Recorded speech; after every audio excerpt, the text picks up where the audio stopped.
ఈరోజు కూడా దాదాపు 43 మంది పేషెంట్లు కూడా డిశ్చార్జ్ అయినారు.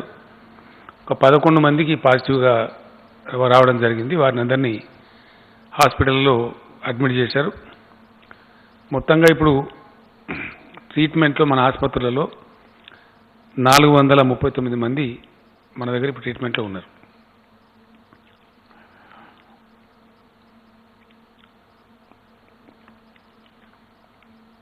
ముందు నుంచి చాలా కఠినంగా ఒక పకడ్బందీ వ్యూహంతో మన రాష్ట్రం వ్యవహరించడం జరిగింది. ఇందుకు ప్రత్యక్షమైనటువంటి ఉదాహరణ కరీంనగర్. అప్పుడు దేశంలో ఎవరికి కూడా కంటైన్మెంట్ అనే పదం తెలియదు, అసలు ఐడియా కూడా లేదు. ఈవెన్ గవర్నమెంట్ ఆఫ్ ఇండియా కూడా. మనం మొట్టమొదటి case first containment zone in India Karimnagar. ఆ రోజు వరకు ఎవరికి కూడా ఐడియా లేదు. అక్కడ సంభవించిన పరిణామం నేపథ్యంలో ఇండోనేషియన్ దేశస్తులు ఒకటే చోటికి 11 మంది రావడం, ఆ 11 మంది కూడా పాజిటివ్ రావడం, వాళ్ళు అక్కడ చాలా కాలం ఉండటంతో మేల్కొని ఢిల్లీ గవర్నమెంట్ కూడా హెచ్చరించి, కేంద్రాన్ని కూడా హెచ్చరించి మనం చాలా పకడ్బందీ చర్యలు తీసుకున్నాం. నేను వైద్య శాఖ మంత్రి రాజేందర్ గారికి, అక్కడ స్థానిక మంత్రి రాజేందర్, మన గంగుల కమలాకర్ గారికి, అట్లానే వైద్య శాఖ అధికారులకు, పోలీసు, ఆ జిల్లా కలెక్టర్ గారికి ప్రత్యేకమైనటువంటి అభినందనలు తెలియజేస్తా ఉన్నాను. అహోరాత్రులు కష్టపడి విత్ మినిమల్ లాసెస్, ఒక్క లైఫ్ కూడా పోకుండా, వితౌట్ ఏ సింగిల్ డెత్ కరీంనగర్ని మనం కాపాడగలిగాం. ఒక దశలో నేను కూడా వెళ్తా అంటే అక్కడ అధికారులు కావచ్చు, ఇక్కడ రాజేందర్ గారు కావచ్చు, మనం పోతే సీఎం పోతే రొటీన్గా ఉండే హడావుడి ఉంటుంది కాబట్టి వర్క్ డిస్టర్బ్ అయ్యే అవకాశం ఉంటుంది. అంటే నేను కూడా మానేసుకున్నా, ప్రయాణం పెట్టుకున్నామని కూడా మానుకున్నా. దాని రిజల్ట్ ఇప్పుడు కనపడతా ఉంది. We're 100% successful. చాలా బాగా జరిగింది. కంట్రీకే ఒక రోల్ మోడల్ అయినాం మనం కరీంనగర్ నుంచి. దాని నుంచి కేరళ కూడా చాలా ఉదాహరణలు తీసుకున్నారు. టఫ్గా ఎట్లా ఉండాలా ఓ సిచ్యువేషన్ వస్తే అని చెప్పి కరీంనగర్ దాని నుంచి మనం కూడా బాగా నేర్చుకొని మిగతా అంతా కూడా అట్లనే ఎక్కడ పకడ్బందీ చర్యలు ఏ పద్ధతిలో తీసుకోవాలా, అసలు ఎట్లా ఉంది, సమస్య యొక్క సాంద్రత ఏమిటి, సమస్య యొక్క తీవ్రత ఏమిటి, దాని దృష్ట్యా పనిచేసినాం కాబట్టి చాలా చక్కటి ఫలితాలు వచ్చినాయి. చాలా అదుపులో ఉంచగలిగినాం. We are quite successful. ఈరోజు డెత్ రేట్ విషయంలో చూస్తే కూడా కంట్రీ డెత్ రేట్ వచ్చి 3.37 ఉంది. మన దగ్గరనేమో 2.64 ఉంది. తక్కువ ఉన్నాం మనం కంట్రీ యావరేజ్లో. యాక్టివ్ కేసెస్ విషయంలో కూడా కంట్రీ యావరేజ్ 69% ఉంది, 69.21. మనము 42.7% ఉంది. అట్లనే రికవరీ రేట్ చూస్తే రికవరీ కంట్రీ యావరేజ్ ఏమో 27.40 ఉంది, మన కాడికి వస్తే 57.3 ఉంది. సో ఇట్లా ఏ పారామీటర్లో చూసుకున్నా కూడా డెఫినెట్గా మనం చాలా చక్కగా ముందుకు పోతూ ఉన్నాం. దీనికోసం పనిచేసినటువంటి నాయకులు కావచ్చు, అధికారులు కావచ్చు, వైద్య సిబ్బంది, పోలీస్ సిబ్బంది, ఇంకా ఇతరత్ర పనిచేసినటువంటి సిబ్బంది, ప్రత్యేకించి మా జిల్లా కలెక్టర్లు అందరికీ కూడా నేను హృదయపూర్వకమైనటువంటి అభినందనలు తెలియజేస్తా ఉన్నా. ఈ కృషి ఇట్లానే కొనసాగవలసిన అవసరం ఉంది. ఎందుకోసం అంటే మన దగ్గర దీనిలో దశలు ఉన్నవి. అంతర్జాతీయ స్థాయిలో దీన్ని చూసే దాంట్లో రకరకాల పద్ధతుల్లో దీన్ని విశ్లేషిస్తారు. ఆ విశ్లేషణలో ఫ్లాటనింగ్ అంటారు. అంటే ఆ కర్వ్ కిందికి పోవడం, తగ్గిపోవడం. మనం ఇప్పుడు ఫ్లాటనింగ్ స్టేజ్లో ఉన్నాం తెలంగాణ. దీన్ని పూర్తిగా క్రష్ చేయాలి, జీరోకి తీసుకురావాలి. ఆ ప్రయత్నం జరుగుతూ ఉంది, చాలా తీవ్రంగా జరుగుతూ ఉంది. సో అట్లా ఇంకో మంచి వార్త కూడా ఏంటంటే, ఇంతకుముందే మధ్యాహ్నం జీనోమ్ వ్యాలీ, మన రాష్ట్రంలో చాలా ప్రఖ్యాతిగాంచినటువంటి జీనోమ్ వ్యాలీ ఏదైతుందో అక్కడ ఆల్మోస్ట్ మొదటి దశలో స్థాపించబడ్డ 2-3 ఫ్యాక్టరీలలో ఒకటి భారత్ బయోటెక్ అని చెప్పి ఒక కంపెనీ ఉంది. దానికి సంబంధించిన వాళ్ళు సీఎం రిలీఫ్ ఫండ్కి ఒక 2 crores ఇవ్వడానికి వచ్చినారు. వాళ్ళు కాసేపు మాట్లాడిన వారితో పాటు మొన్న ఈ మధ్యనే హైదరాబాద్లో అతి సనాతనమైన బయోటెక్ ఫ్యాక్టరీ మన బయాలజికల్ ఇవాన్స్ బిఈ మహిమా దాట్లా అని చెప్పి దాని ఎండి గారు వారు కూడా వచ్చినారు. తర్వాత మన రెడ్డి గారు ఉన్నారు, శాంతా బయోటెక్ వరప్రసాద్ రెడ్డి గారు, ఆయన చాలా గొప్పవాడు. వారు కూడా చెప్పినారు చాలా సీరియస్గా పరిశోధన జరుగుతూ ఉంది, ఆగస్టుకే మాకు వ్యాక్సిన్ వచ్చే ఆస్కారం ఉందని చెప్పినాడు ఆయన. 2 చేస్తూ ఉన్నాం సైమల్టేనియస్గా, ఆగస్టు అండ్ సెప్టెంబర్ 2 వ్యాక్సిన్లు తెస్తూ ఉన్నాం. 100% సక్సీడ్ అవుతామని చెప్పి చాలా విశ్వాసాన్ని వారు చెప్పినారు. ఒకవేళ అది కనుక మన ఎక్స్పెక్టెడ్ టైంలో అది మన రాష్ట్రం నుంచే, మన తెలంగాణ నుంచి, జీనోమ్ వ్యాలీ నుంచి ఆవిష్కరణ కనుక వస్తే, ఇటు బయాలజికల్ ఈవెంట్స్ కావచ్చు, భారత్ బయోటెక్ కావచ్చు, లేదు మన శాంతా బయోటెక్ వరప్రసాద్ రెడ్డి గారు చేస్తున్న కృషి కావచ్చు, వస్తే కనుక చాలా గ్రేటు. అది ప్రపంచానికి మనం రిలీఫ్ ఇచ్చిన వాళ్ళం అవుతాం. మనకు దేశానికి ప్లస్ ప్రపంచానికి కూడా పెద్ద సాయం చేసిన వాళ్ళం అవుతాం. మనం అందరం కూడా భగవంతుని ప్రార్థించాం, ఎంత తొందరగా వ్యాక్సిన్ వస్తే అంత గొప్ప విజయం మానవజాతి సాధిస్తుంది కాబట్టి అది జరగాలని చెప్పి మనస్ఫూర్తిగా కోరుకుందాం. అట్లానే దీన్ని డెఫినెట్గా గట్టిగా ప్రజలు ఫాలో కావాల్సిన అవసరం ఉంది. మనం గడ్డకు పడ్డం కాకపోతే ఇంకా పూర్తిగా పడవలసిన అవసరం ఉంది. నమ్మటానికి వీలు లేదు, కనిపించని శత్రువు. కాబట్టి దయచేసి ప్రజలు తమకు తామే స్వీయ నియంత్రణ పాటించాలా. అది ఎవరి కోసమో ఎవరో బలవంత పెడుతున్నాం పాటిస్తున్నాం అని అనుకోవాల్సిన అవసరం లేదు. మనల్ని మనం రక్షించుకోవడానికి ఇప్పుడు మనం చాలా చక్కగా రక్షించుకోగలిగినాం. పెద్ద అతిశక్తివంతమైన అమెరికాలోనే కుప్పలుగా చచ్చిపోతూ ఉన్నారు. మన దేశంలో కూడా కొన్ని రాష్ట్రాలలో భయంకరంగా పోతూ ఉంది. మరి మనం చాలా తక్కువ నష్టాలతోని మన చేతిలో ఉన్న ఒకే ఒక ఆయుధం లాక్డౌన్, అంటే భౌతిక దూరాన్ని పాటిస్తూ, దాన్ని సోషల్ డిస్టెన్స్ అని రాస్తున్నారు, కొంచెం బాగలేదు పదము, భౌతిక దూరం అని రాద్దాం దయచేసి. నేను మీకు కూడా రిక్వెస్ట్ చేస్తా ఉన్నా. అది సాంఘిక బహిష్కరణ లాగా ఉంది సోషల్ డిస్టెన్స్ అంటే.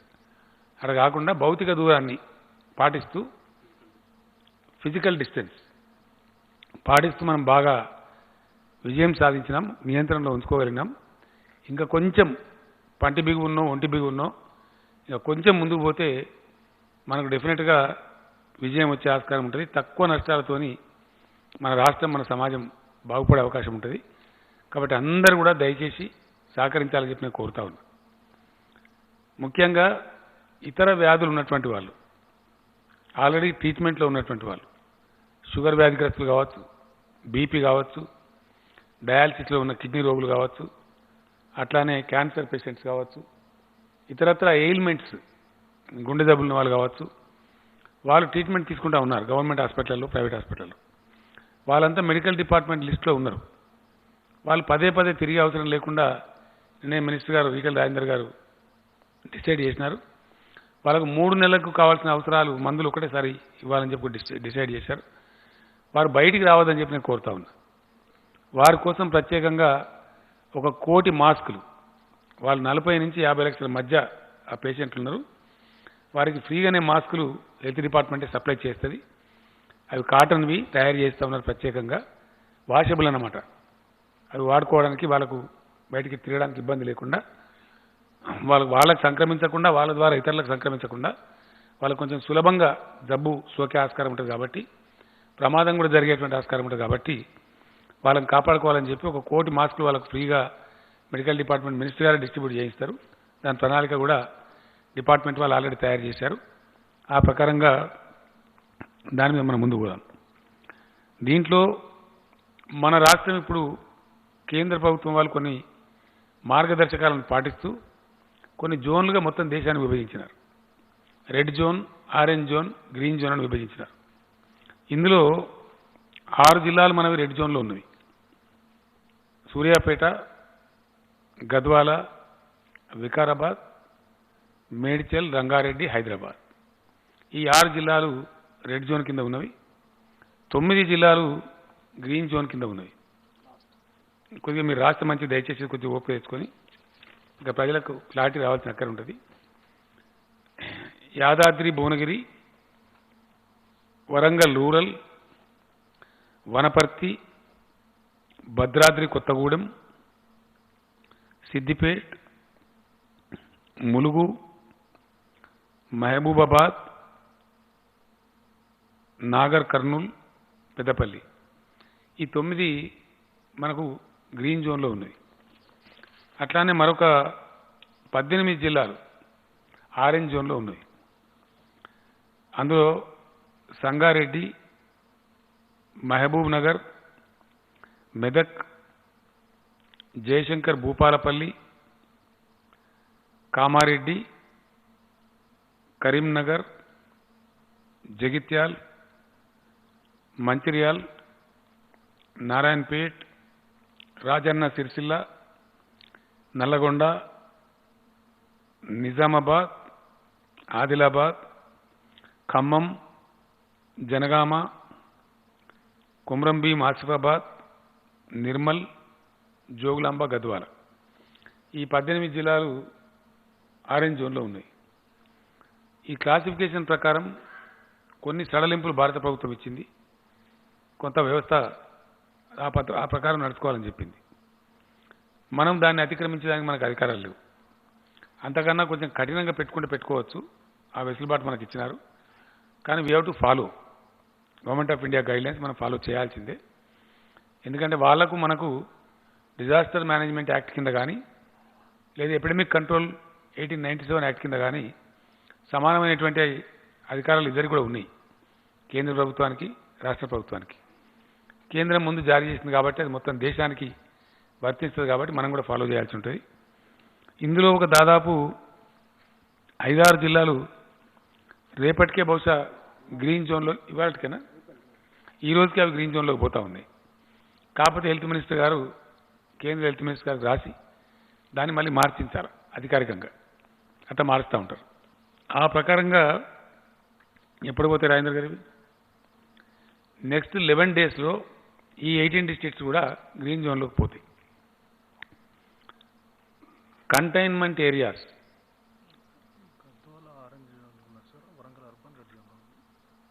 మనం చెప్పి అట్టే చెప్పినాం కదా. మరి గద్వాల ఆరెంజ్లో ఉందా సార్? నేను ఇందాక చెప్పిన దానిలో గద్వాల ఆరెంజ్ జోన్లో ఉంది, వరంగల్ అర్బన్ రెడ్ జోన్లో ఉంది. చిన్న చేంజ్. నెక్స్ట్ 11 డేస్లో ఈ 18 జిల్లాలన్నీ కూడా గ్రీన్ జోన్లోకి పోతున్నాయి. కంటైన్మెంట్ ఏరియాస్ రాష్ట్రంలో ఇప్పటి వరకు ఒక 35 ఉన్నాయి. 35 కదా, 35లో హైదరాబాద్ ఎన్ని? 19 హైదరాబాద్లో, 16 ఈ రెడ్ జోన్లో ఉన్న ఇతర జిల్లాల్లో ఉన్నాయి. ఇవి కూడా నాకు తెలిసి ఈ రోజుకే 35 నుంచి అన్ని వెళ్ళిపోయి ఒక 12 మాత్రం మిగిలే పరిస్థితి ఉంది. మిగిలినటువంటి 23 వెళ్ళిపోతున్నాయి. అవి ఈ రోజుతో గడువు తీరుతున్నది. వీటిని కూడా డీనోటిఫై చేసేస్తారు. అట్లా అవి కూడా తగ్గిపోతున్నాయి. ఇంకా దినం గడుస్తున్నప్పుడు ఇంకా కూడా పోతూ ఉంటాయి. అయినప్పటికీ కూడా మనకి ఈ రెడ్ జోన్లో ఉన్న జిల్లాలలో మరీ ముఖ్యంగా హైదరాబాద్, మేడ్చల్, రంగారెడ్డి చాలా ఎక్కువ జనసాంద్రత ఉండే జిల్లాలు. ఇక్కడనే చాలా భయంకరమైనటువంటి పరిస్థితులు కూడా మనకున్నాయి. ఇక్కడ మనం ఏమాత్రం కూడా రిస్క్ తీసుకోలేము. తీసుకుంటే పెద్ద పాపం ముట్టగట్టుకునే వాళ్ళం అవుతాం. చాలా కఠినంగా ఇక్కడ వ్యవహారం చేయవలసి వస్తుంది. అక్కడ we cannot compromise at any cost. ఇక్కడ చూస్తే మనకి టోటల్ కేసులలో 726 కేసులు ఇక్కడనే ఉన్నాయి. అంటే 66%. మొత్తం రాష్ట్రంలో ఉండేటువంటి 1096 కేసులలో 66% కేసులు కేవలం ఇక్కడనే ఉన్నాయి. రాష్ట్రం అంతా కలిసి 34% ఉంది. అట్లానే ఇప్పుడు మనకి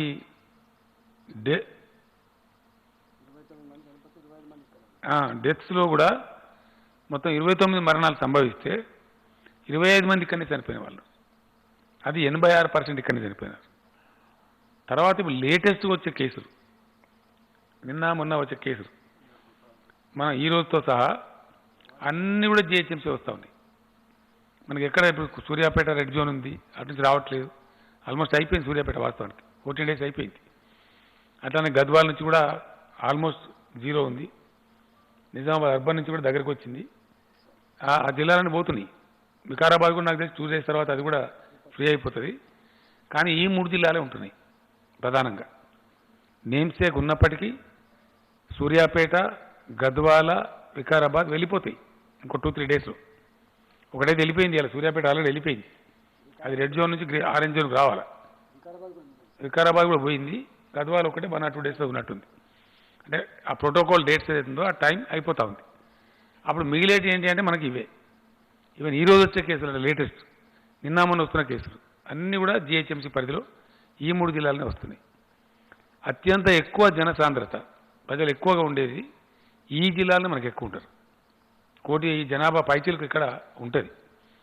కాబట్టి ఇక్కడ ఉన్న ప్రజలు ఎవరైతే ఉన్నారో దయచేసి పూర్తి స్థాయి సహకారం చేయాలా. ఇక్కడనే కమ్యూనిటీ స్ప్రెడ్ కూడా అయ్యే అవకాశం ఉంటుంది. ముంబై చూస్తూ ఉన్నాం మనం, ఒక్కొక్క రోజుకు భయంకరంగా పెడతా ఉన్నాయి. We're worried. ఆ దుస్థితి మనకు రావద్దు. మన హైదరాబాద్ చల్లగా ఉండాలి, మంచిగా బతకాలి. మనకు చాలా ఎంక్వైరీ పెట్టుబడులన్నీ చైనా నుంచి విడ్రా చేసుకుంటే ఇండియాకు వస్తామని, ఇండియాలో సౌత్ ఇండియాలో మెయిన్ ఫోకస్ హైదరాబాద్ మీద ఉంది. చాలా పెద్ద లాభం మనకు జరిగింది. భవిష్యత్తు ఉజ్వలమైన భవిష్యత్తు ఉండే అవకాశం ఉంది. సో అటువంటి పరిస్థితులలో హైదరాబాద్ని చాలా సేఫ్గా కాపాడుకోవాల్సిన బాధ్యత మన మీద ఉంది. 100% we have to be very strict here.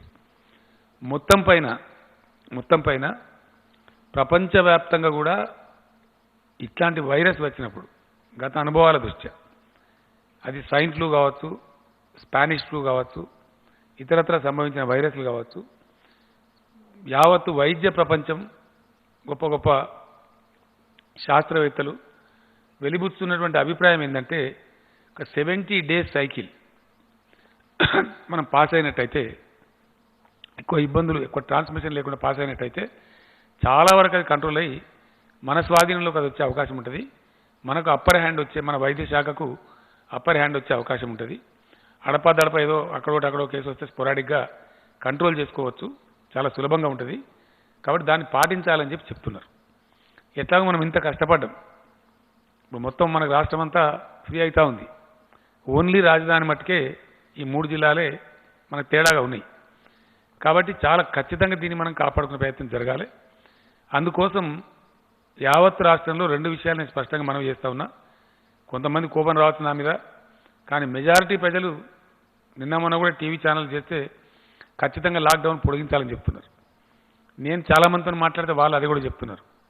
గౌరవ శాసనసభ్యులను, మంత్రివర్గ సభ్యులను, ఇలా మంత్రిమండలిలో కూడా అదే అభిప్రాయం వచ్చింది. మనం ఏదైనా తక్కువైతే బతకచ్చు, కానీ మనుషులను పొడగొట్టుకోవద్దు, ఇప్పటికి బాగున్నాం, ఇది ఇట్లే కొనసాగాలి, కఠినంగా ఉండాలని చెప్పడం జరిగింది. అందువల్ల not regard to the government of India dead line 29th May వరకు మన రాష్ట్రంలో లాక్డౌన్ పొడిగిస్తూ ఉన్నాం. ఖచ్చితంగా దాన్ని సీరియస్గా అమలు చేస్తాం. నైట్ కర్ఫ్యూ రాష్ట్రం అంతా కూడా ఉంటుంది. ఎట్ ఎనీ కాస్ట్ 7 PM తర్వాత సీరియస్ కర్ఫ్యూ ఉంటుంది. దయచేసి దాన్ని ఖచ్చితంగా మనం ఫాలో కావాలి.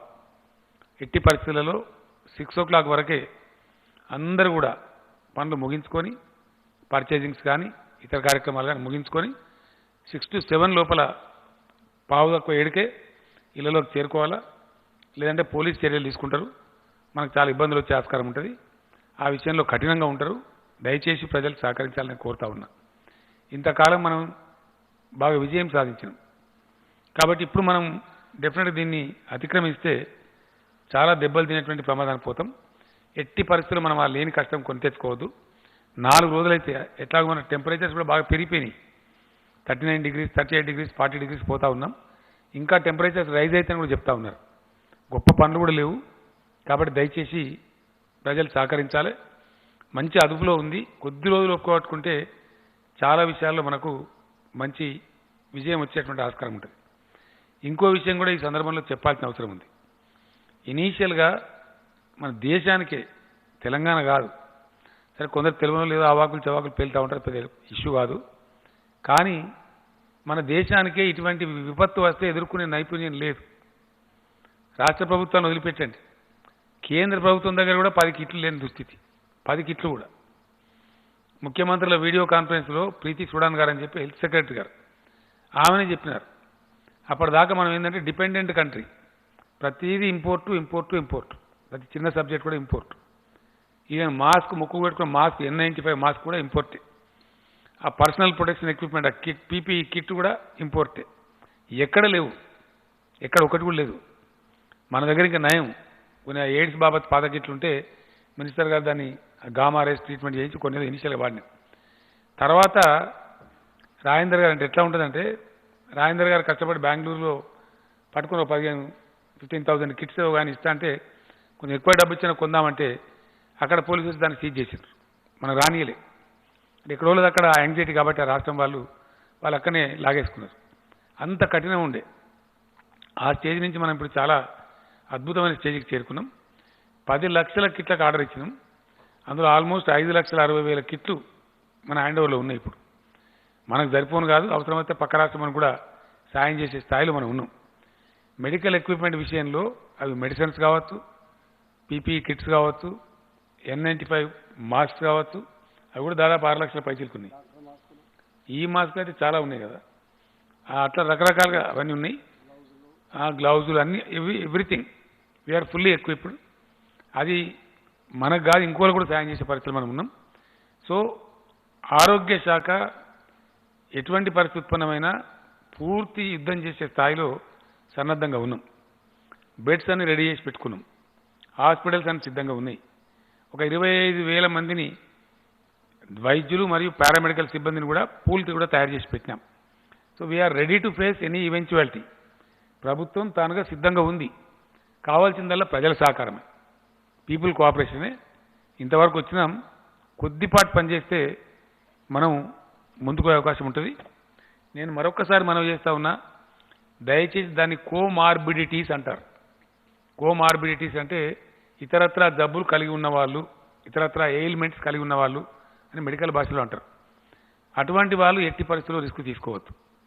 దయచేసి పెద్దవాళ్ళు 65 ఇయర్స్ దాటిన వాళ్ళు రాకుండా, వాళ్ళు బయటికి రాకుండా, వాళ్ళ పిల్లలు వాళ్ళ యోగక్షేమాలు చూడాలి. వాళ్ళని తిప్పవద్దు బయటికి. అత్యవసరం అయితే వైద్య అవసరాల నిమిత్తం తప్ప వాళ్ళని బయటికి రాకుండా చూసుకోవాలా.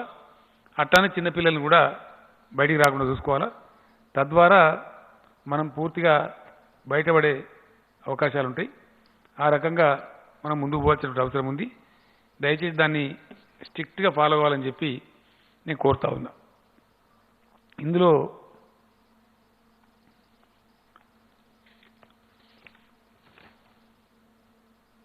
ఎకనామిక్ యాక్టివిటీ కూడా కొంత ప్రారంభించుకోవాలని చెప్పి మనకి కొంత కేంద్రం కొన్ని విషయాలు పెట్టింది.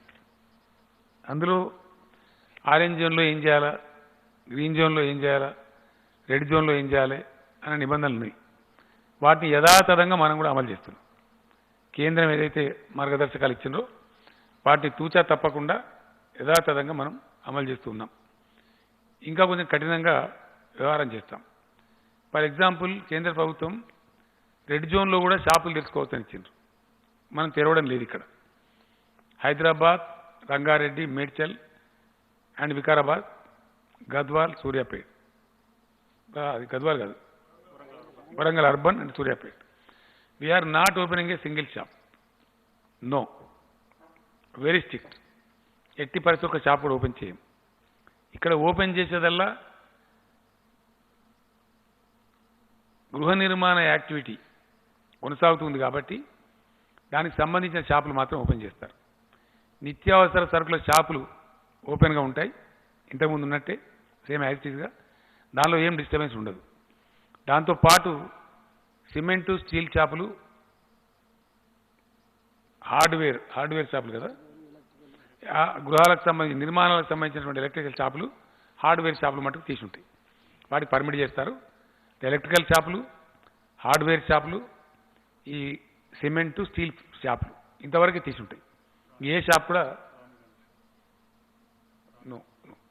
ఏ షాపులు కూడా తీసి ఉండవు. తర్వాత వ్యవసాయ సంబంధమైనటువంటి పనిముట్లు స్పేర్ పార్ట్స్ కావచ్చు, డాక్టర్స్ కావచ్చు, ఇతరత్ర కావచ్చు, వ్యవసాయ శాఖ జరగాలి. నేను ప్రైమ్ మినిస్టర్ గారు కూడా చెప్పినాను, వారు కూడా నాతో ఏకీభవించినారు. ఎందుకంటే కొన్ని విషయాలు చాలా తమాషగా ఉంటాయి ఒకసారి ఆలోచిస్తే. ఈరోజు ఏదన్నా అనుకోని పరిస్థితి సంభవిస్తే భారతదేశానికి అన్నం పెట్టే శక్తి ప్రపంచంలో ఏ దేశానికైనా ఉన్నదా? There is no country which can help us. అంటే వ్యవసాయానికి ఉన్న ప్రాధాన్యత ఏంటంటే ఏదన్నా పరిస్థితి సంభవించి ఇబ్బంది కనుక వస్తే మనకు అన్నం పెట్టే శక్తి సామర్థ్యాలున్న దేశమే లేదు. మనమే 135 కోట్లు. మన 135 కోట్ల పొట్టలు నింపే శక్తి ఎవరికి ఉంది? పేరుకు దేశాలు కానీ మన తెలంగాణ కంటే చిన్న దేశాలే 100 ఉన్నాయి. తెలంగాణ రాష్ట్రం కంటే చిన్న దేశాలే 100 పైచీలకు ఉంటాయి, ఇంత ఉంటాయి. వాటికి అంత శక్తి లేదు. కాబట్టి ఎట్టి పరిస్థితులలో ఆహార సెక్టర్లో, ఆహార రంగంలో దేశం సాధించుకున్నటువంటి స్వావలంబన కోల్పోకూడదు ఎట్ ఎనీ కాస్ట్. అది నేను ప్రైమ్ మినిస్టర్ గారు కూడా చాలా స్పష్టంగా చెప్పినాను. ఫుడ్ సెక్టర్లో చాలా కష్టపడి మనం సెల్ఫ్ రిలయంట్గా ఉన్నాం, స్వావలంబన సాధించినాం. ఈ దర్జా నుంచి, ఈ స్టేటస్ నుంచి ఎట్టి పరిస్థితుల్లో దేశం వైదొలగకూడదు. పెద్ద క్రైసిస్లో పడతాం. కరోనా కన్నా ఎక్కువ ప్రమాదం వస్తుంది. కాబట్టి వ్యవసాయ రంగ పనులు యథాతథంగా కొనసాగుతాయి. వ్యవసాయ సంబంధమైనటువంటి యంత్రాలు అవిటి కూడా స్పేర్ పార్ట్స్ అవన్నీ కూడా ఆటోమేటిక్గా ఆ షాప్స్ ఎక్కడ ఉన్నా సరే వాటికి అనుమతిస్తారు, వాటికి ప్రాబ్లం లేదు. కొన్ని షాప్స్ ఏవో సికింద్రాబాద్లో ఉన్నాయని చెప్తున్నారు, వాటికి కూడా అనుమతులు ఇస్తారు ఆయా జిల్లా కలెక్టర్ల రిక్వెస్ట్ మేరకు. కాబట్టి దానికి కూడా ప్రాబ్లం లేదు.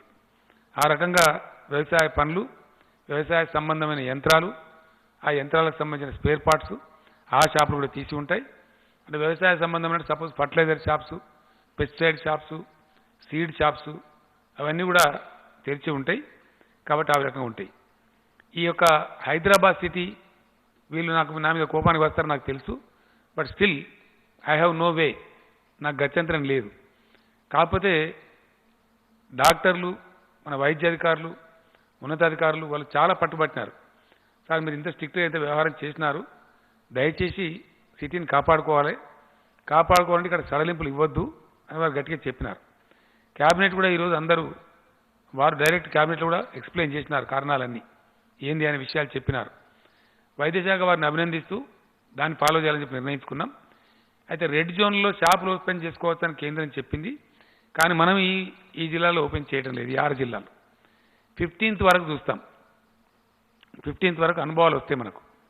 ఎందుకంటే నిన్న నుంచే కొంత ఇండియా ఓపెన్ అయింది. నిన్న మనం చూసినాం విచ్చలవిడిగా ఢిల్లీలో లాఠీ చార్జ్ జరగబోయింది, మద్రాసులో పోయింది, బెంగళూరులో విపరీతమైనటువంటి కుప్పలు తెప్పలుగా జనాలు వచ్చారు. ఆ విధంగా చాలా ఇబ్బంది కలిగింది. అది మంచిది కాదు, ఎట్ ఎనీ కాస్ట్ మంచిది కాదు. అట్లా వచ్చి మళ్ళీ ఇన్ని రోజులు చేసిన తపస్సు నీళ్ళలో పోసినట్టు అయిపోతుంది, రాకూడదు. కానీ వచ్చిండ్రు. అయితే మనకి ఏంది ఇప్పుడు 15th మే ఒక స్పెషల్ రివ్యూ మీటింగ్ ఉంటుంది నా స్థాయిలోనే, సీఎం లెవెల్లో. అందులో రివ్యూ చేస్తాం. ఓపెన్ చేసిన తర్వాత దేశంలో నగరాల పరిస్థితి ఏంది, బిహేవియర్ ఎట్లా ఉంది, వైరస్ బిహేవియర్ ఎట్లా ఉంది, డిపార్ట్మెంట్స్ ఏం చేస్తూ ఉన్నాయి, ప్రభుత్వాలు ఏం చేస్తూ ఉన్నాయి, మనకు ఒక గుణపాఠం వస్తుంది, మనం నేర్చుకోవడానికి అవకాశం ఉంటుంది.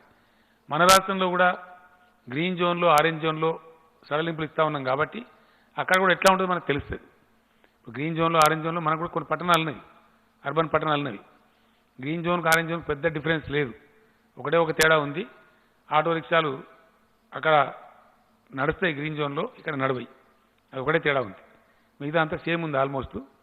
కాబట్టి ఆరెంజ్ జోన్లో, గ్రీన్ జోన్లో ఉన్నటువంటి తెలంగాణ అంతా మనం ఫ్రీ చేస్తున్నాం కాబట్టి, అంటే ఆల్మోస్ట్ 27 జిల్లాలు, 6 రెడ్ స్పాట్ తప్పితే 27 జిల్లాలు అన్ని కూడా మనం సడలింపులు ఇస్తూ ఉన్నాం. అన్ని షాపులు నడుస్తాయి అక్కడ, అంటే అన్ని షాపులు మొత్తం నడివాయి. నేను మీకు ఎక్స్ప్లెయిన్ చేస్తాను. మండల స్థాయి నుంచి రూరల్ ఏరియాలో 100% షాప్స్ తెరుస్తారు. గ్రీన్ అండ్ ఆరెంజ్ జోన్స్, మండల కేంద్రం అండ్ కింది గ్రామాలు అన్ని రకాల షాపులు 100% తెరుచుకోవచ్చును. వాళ్ళకు అభ్యంతరం లేదు, వారిని ఎవరు అభ్యంతరం పెట్టరు. From mandal head quarter down to the village. అదే మున్సిపాలిటీలు అయినప్పుడు అట్లా తెరవనివ్వరు. ఎందుకంటే మన దగ్గర సపోజ్ నల్గొండ జిల్లా ప్రకాశం బజార్ ఉంటుంది, అన్ని షాప్స్ ఉంటాయి, ఈ పక్క ఆ పక్క, షాప్ పక్క షాప్ ఉంటుంది. అప్పుడు ఈ భౌతిక దూరం పాటించడం కష్టమవుతుంది. షాపులో పనిచేసే వాళ్ళు కూడా కుప్పలు తెప్పలు వస్తారు, ఎక్కువ మంది వచ్చి మన టౌన్స్ అన్నీ అట్లే ఉంటాయి మన తెలంగాణలో. కాబట్టి టౌన్స్ మున్సిపల్ టౌన్స్ ఏవైతున్నాయో వాటిలలో ఓన్లీ 50% షాప్సే తెరుస్తారు.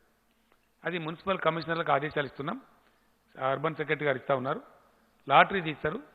ఈరోజు 50%, రేపు 50%, మళ్ళీ ఎల్లుండి ఈ 50%. సైకిల్లో అన్ని షాపులకు ఆపర్చునిటీ వస్తుంది. అందరూ కూడా వ్యాపారం చేసుకోవాలి కాబట్టి ప్రతిరోజు మటుకు 50% షాప్స్, ఆల్టర్నేటివ్ షాప్సే తెరుస్తారు. సో దట్ రష్ రాదు, కొంతమంది సేఫ్గా ఉండే ఆస్కారం ఉంటుంది. అనుభవాన్ని బట్టి చూసుకుంటాం. అక్కడ డిస్టెన్స్ పాటించాలి. నేను కొద్దిగా మొండి, అందరికి తెలుసు. డిస్టెన్స్ కింది చేస్తే తెల్లారే బ్యాన్ చేస్తాం. కాబట్టి ప్రజలు కానీ షాపుల వాళ్ళు కానీ ఈ సదవకాశాన్ని పొడగొట్టుకోవద్దు. చెప్పింది కదా అని చెప్పి మళ్ళీ కుప్పలు వస్తే చూసుకుంటే కూర్చోము. మీడియా రిపోర్ట్ చేస్తుంది, ఎలక్ట్రానిక్ మీడియా గ్యారంటీ రిపోర్ట్ చేస్తుంది. మాకు అన్నీ తెలుస్తూనే ఉంటాయి. కాబట్టి ఊరుకునే పరిస్థితి ఉండదు.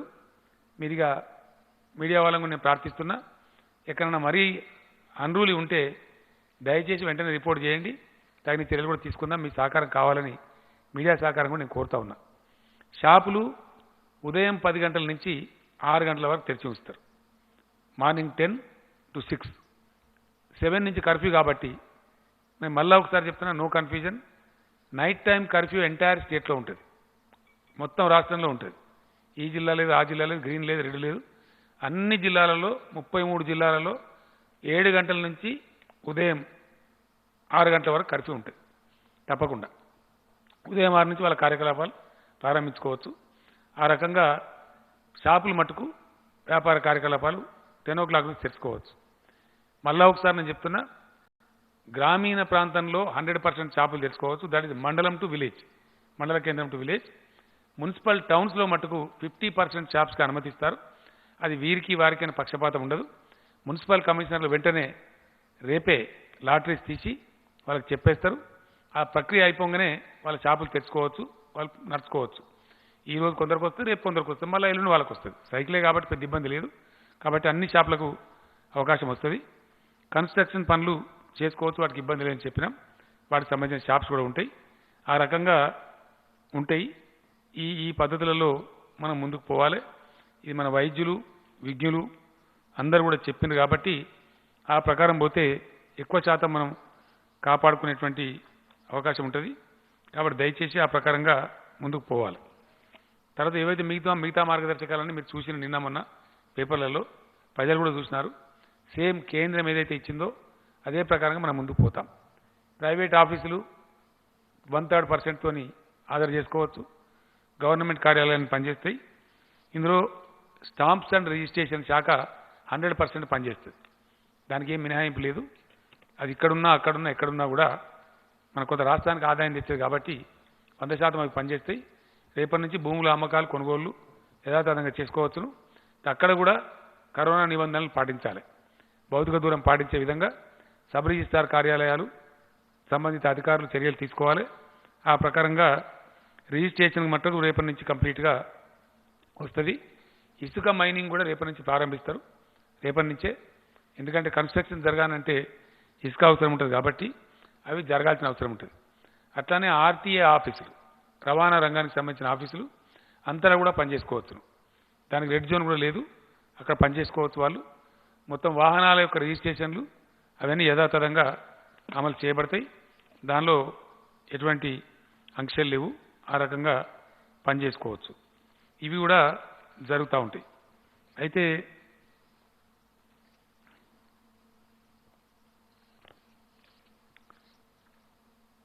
రిజిస్ట్రేషన్స్ అవన్నీ కూడా జరుగుతాయి. ఈ విధంగా మనం ముందుకు పోదాం. తర్వాత విద్యార్థులకు సంబంధించి 10వ తరగతి పరీక్షలు మధ్యలో ఆగిపోయినాయి. 3 పరీక్షలు జరిగినాయి, 8 పరీక్షలు జరగవలసింది. ఆ 8 పరీక్షలు నిర్వహిస్తాం. ఇంతకుముందు హైకోర్టు వాళ్ళు ఆర్డర్ ఇచ్చినారు. సో హైకోర్టు ఏ నిబంధనలు చెప్తే ఆ నిబంధనలు ఫాలో చేస్తూ ఎగ్జామ్ కండక్ట్ చేస్తాం, చేయాలి. ఎందుకంటే మనకు 2500 వరకు ఇంచుమించుగా సెంటర్స్ ఉన్నవి. వాటిని అవసరమంటే 5000 చేస్తాం, 5500 చేస్తాం.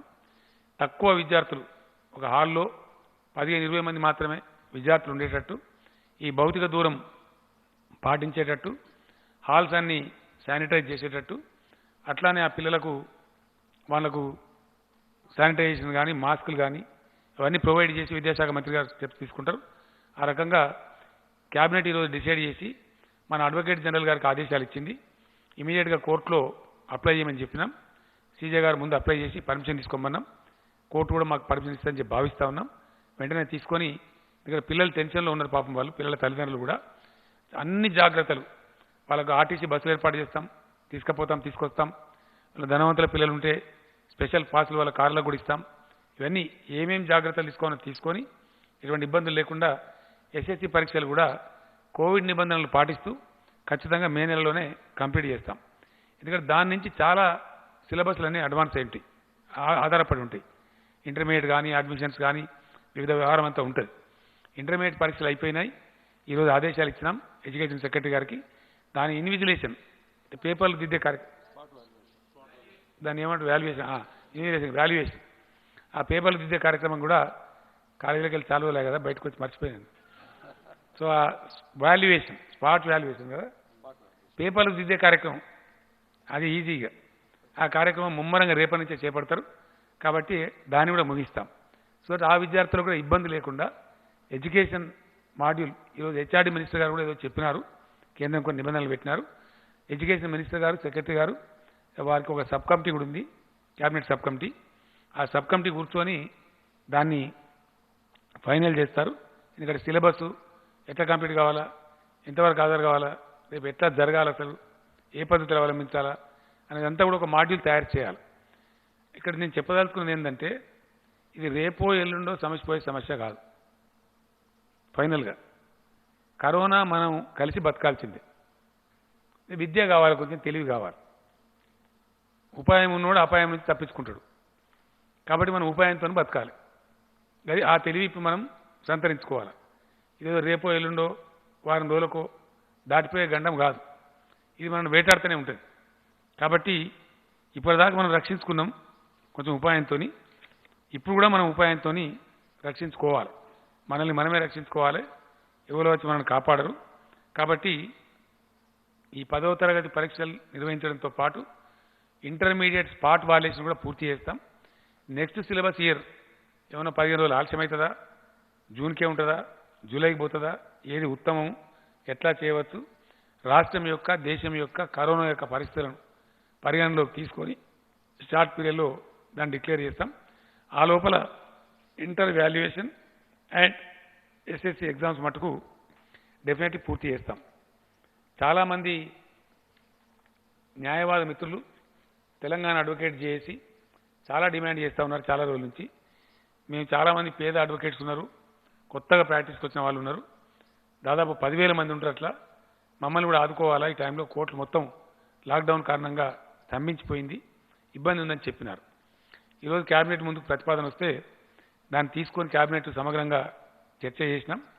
ఈ న్యాయవాదుల్ని, యువ న్యాయవాదుల్ని, పేద న్యాయవాదుల్ని కొంచెం ఆదుకోవాలని చెప్పి ప్రభుత్వం నిర్ణయించింది.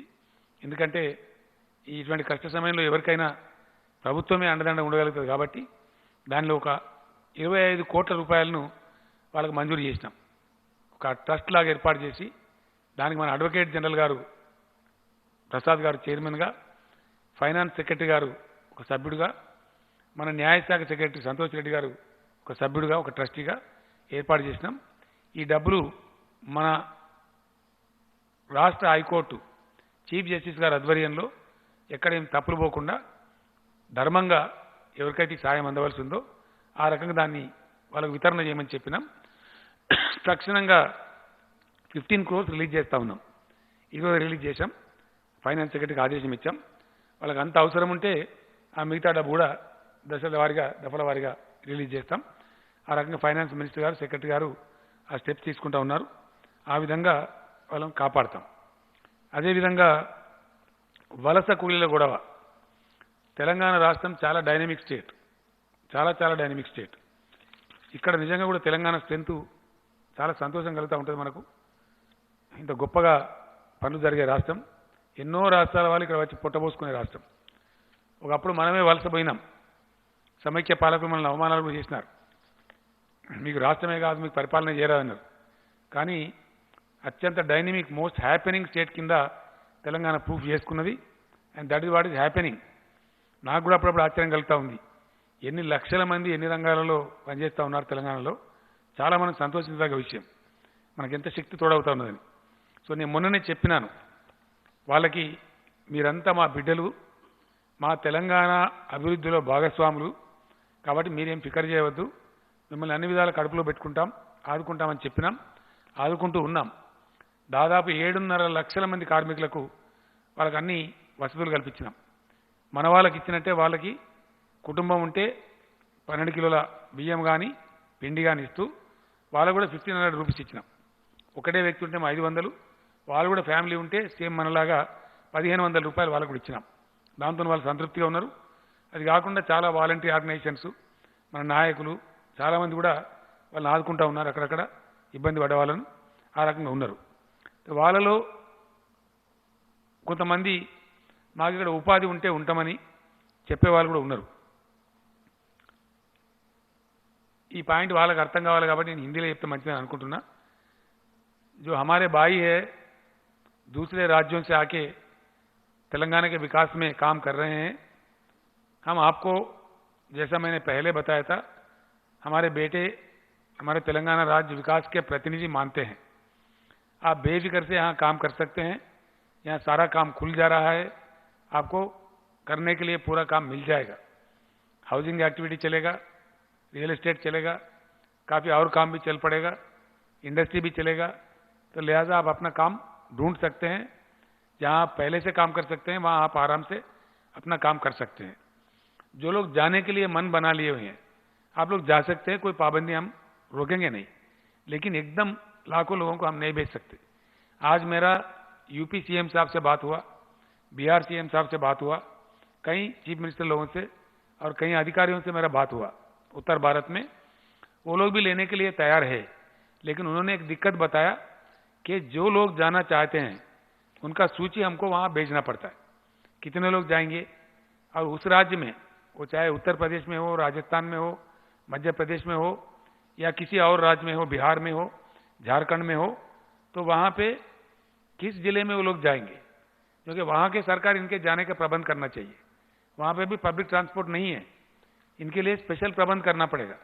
अब ये लोग सडनली जाके उतर गए, और बिहार जैसा राज्य है, वहाँ के लोग बता रहे थे, वहाँ के सीएम साहब और चीफ सेक्रेटरी बता रहे थे, कई लाख लोग वहाँ पहुँच रहे. तो एकदम 1 लाख लोग आ जाए तो उनको संभालना उनको मुश्किल हो जाएगा. तो वो लोग भी एक शेड्यूल बना रहे. अगर बाहर से लोग आ रहे तो किस प्रकार से उनको कौन से रेलवे स्टेशन पे उतारा जाए, किधर लिया जाए, और जैसा सेफली उनका घर पहुँचा दिया जाए, उनके गाँव पहुँचा दिया जाए. इसके लिए टाइम लगेगा. तो इसीलिए दूसरे राज्यों से जो तेलंगाना में काम कर रहे हैं भाई बंधुजन है, कोई आपको घबराहट की जरूरत नहीं है. आप जाना चाहो तो हम भेज देंगे, लेकिन ज़्यादातर रुकने का प्रयास कीजिए. और इकट्ठा सारे लोग इकट्ठा जाएंगे वो संभव नहीं है. आप लोग ये समझना चाहिए, लाखों में हज़ारों में हम नहीं भेज सकते. अब आज 11 ट्रेन हमने भेज रहे हैं. आज देखिए बिहार के लिए 5 गाड़ी रवाना हो रहे, झारखंड के लिए 1 गाड़ी हो रहे, राजस्थान के लिए 1 ट्रेन जा रहे, उत्तर प्रदेश के लिए 2 ट्रेन जा रहे, और मध्य प्रदेश के लिए 2 ट्रेन जा रहे. तो इस प्रकार से 11 ट्रेन आज हैदराबाद से रवाना हुई है. मैं 40 ट्रेन भेजना चाह रहा था, लेकिन उन राज्यों से भी हमारे को कंसेंट की जरूरत है, इजाज़त लेना पड़ता है. तो एकदम 10,000 गए, वहाँ पे बस नहीं मिलेगा, आप अपने गांव नहीं पहुँच जाएंगे, वहाँ भी दिक्कत हो जाएगा, ये कुछ उल्टा सुल्टा हो जाएगा. तो इसीलिए धीरे धीरे अब तक 13 ट्रेन, पहले 2 ट्रेन जा चुके हैं, अब 13 ट्रेन जा रहे हैं. अब एक ऐसी अच्छी बात यह है, एक पॉजिटिव बात, कि हमारे राज्य में पूरे राइस मिल्स में, जितने भी राइस के मिल्स है, बिहार के भाई काम करते हैं. अभी वो 20-22 हज़ार लोग आना चाह रहे हैं बिहार से, हम उसको लेने के लिए तैयार हैं. जो गाड़ी बिहार जा रहा है, वहाँ से राइस मिल में काम करने वाले लोग वापस में उसी गाड़ी में वापस हम लोग ला रहे हैं. कल एक ट्रिप आ रहा है बिहार से, जो कल गया था ट्रेन, उस ट्रेन से बिहार से फिर हम वहाँ से 1200 लोगों को भर्ती करके ला रहे हैं, जो यहाँ के भिन्न प्रांतों में राइस मिल्स में काम करने वाले हैं. इस प्रकार से 20-25 हज़ार लोग आ भी रहे हैं, सिर्फ जाने वाले नहीं, काम के लिए आने वाले भी हैं. हम लोग समझते हैं अभी थोड़ा आप पीड़ा उठा रहे, पीड़ा से गुजर रहे, लिहाजा आप अपना घर जाना चाहते हैं, तो एकदम हम भेज नहीं पाएंगे. आप रजिस्ट्रेशन करवा लीजिए, हम आपको भेजने का प्रयास धीरे धीरे करेंगे, स्टेप बाय स्टेप करेंगे। वो इस प्रकार का हमें वहाँ से मिलना पड़ता है, उनका अनुमति लेके हम आपको भेजेंगे ताकि आप सेफ जा सकते। और हमें पूरी जानकारी ये भी है कि आप वापस फिर से तेलंगाना राज्य में आएंगे, आपको यहाँ खाना मिलता है, पेट भर के हाथ भर के काम भी मिलता है, हर चीज़ में मिलता है। तो आप लोग कहीं नहीं जाएंगे, फिर काम करने के लिए आएंगे। तो इसलिए आप लोगों को कोई घबराहट की जरूरत नहीं है, हम धीरे धीरे आपको भेजते जाएंगे, लिहाजा आप कोई फिक्र करने की जरूरत नहीं है। आप रह सकते हैं, अगर रहना चाहे, कोई दिक्कत हो 100 को डायल कीजिए, वहाँ के अधिकारी से मिलिए, वहाँ के एमएलए से मिलिए, हमारे मंत्री जी से मिल लीजिए, आपको पूरा हम कर सकते हैं। अभी जो कर रहे हैं फंक्शन हॉल्स में हम काम इंतजाम कर रहे हैं, हर लिहाज से कर रहे हैं, वो आप जानते उस बात को, उसी प्रकार से आपके साथ रवैया होगा। आप कोई घबराहट ना करें, परेशान ना हो, कोई ऐसी चीज़ की जरूरत नहीं है। దీని తర్వాత వ్యవసాయం తెలంగాణలో ఇప్పుడు జరుగుతుండేది రైతు రాజ్యమే। ఎందుకంటే భారతదేశ చరిత్రలో ఎప్పుడు కూడా ఇండియన్ హిస్టరీలో never before in the history and never after also రైతులు పండించే మొత్తం ధాన్యాన్ని కొన్న ప్రభుత్వమే లేదు ఇప్పటికీ, ఎంటైర్ ఫుడ్ గ్రెయిన్స్। నేను కూడా 40 ఏళ్ళ నుంచి రాజకీయాల్లో ఉన్నా, మొత్తం దేశంలో యావత్ దేశంలో ఏ రాష్ట్రంలో కూడా ఎప్పుడు కూడా మొత్తం ధాన్యాన్ని కొనలేదు। అది వాళ్ళ ఊర్లకే వెళ్ళి కొన్నటువంటి సందర్భం లేదు। మద్దతు ధర ఇచ్చి 100% ధాన్యానికి మద్దతు ధర ఇచ్చి కొన్న సందర్భం కూడా లేదు। ఇప్పుడు ఒకటి ఇండియాలో అనేక పార్టీలు పరిపాలించే ప్రభుత్వాలని, కాంగ్రెస్ పాలిత రాష్ట్రాలని, బీజేపీ పాలిత రాష్ట్రాలని, సిపిఎం పరిపాలిత రాష్ట్రాలని, ఇంకా అనేక రాష్ట్రాలని, ఏ రాష్ట్రంలో కొంటలేరు ఇప్పుడు। No state is buying in India, only Telangana state కొంటున్నది। కాబట్టి రైతులు కూడా కొంచెం సంయమనం పాటించుకోవాలి। ఇప్పుడు పనికి మాలినవాడు తలమాసిన వాడు ఏదో చెప్తాడు, అటువంటి దాంతో పరేషాన్ బేజారు కావద్దు। ఆ డ్రామాలలో, రాజకీయ డ్రామాలలో మీరు ఇరుక్కోవద్దు, ఇరుక్కుంటే మీరే నష్టపోతారు। ప్రభుత్వానికి చికాకు కల్పిస్తే ప్రభుత్వం వదిలేసిందనుకో, ఎవరు కొంటారు అప్పుడు? నా నియోజకవర్గంలోనే గజ్వేల్లో ఒక ఆయన మక్కలు బండిని మక్కలు తీసుకొని మార్కెట్కి పోయిండు, 800 రూపాయలకు అక్కడ ఇచ్చిపోని చెప్పిండు, నీకు ఇష్టం ఉంటే లేకపోతే లేదని చెప్పిండు। కారణం ఏంది? రైతులు కూడా గమనించుకోవాలి। ఈరోజు బీహార్ నుంచి మక్కలు తెలంగాణకు వస్తూ ఉంది, ఛత్తీస్గఢ్ నుంచి వస్తూ ఉంది, చాలా చోట్ల నుంచి వస్తూ ఉంది, చాలా తక్కువ ధరకే వాళ్ళు ఇచ్చిపోయే పరిస్థితులు ఉన్నారు। మేము 1100కే ఇస్తామని వాళ్ళు చెప్తున్నారు। అటువంటిప్పుడు వ్యాపారులు కానీ ఇంకోళ్ళు కానీ అవే కొనుక్కుంటారు। అందువల్ల మా రైతులను కాపాడుకోవాలి అనే ఉద్దేశంతో మేము ఇలా 100% కొంటా ఉన్నాం। ఇంకొక వెరైటీ ఏంటంటే చాలా స్పెషల్గా కందులు 100% కొన్నాం, శనగలు 100% కొన్నాం, పజ్జొన్నలు కొన్నాం, సన్ఫ్లవర్ కొంటున్నాం, వరి ధాన్యం కొంటున్నాం, మక్క ధాన్యం కొంటున్నాం।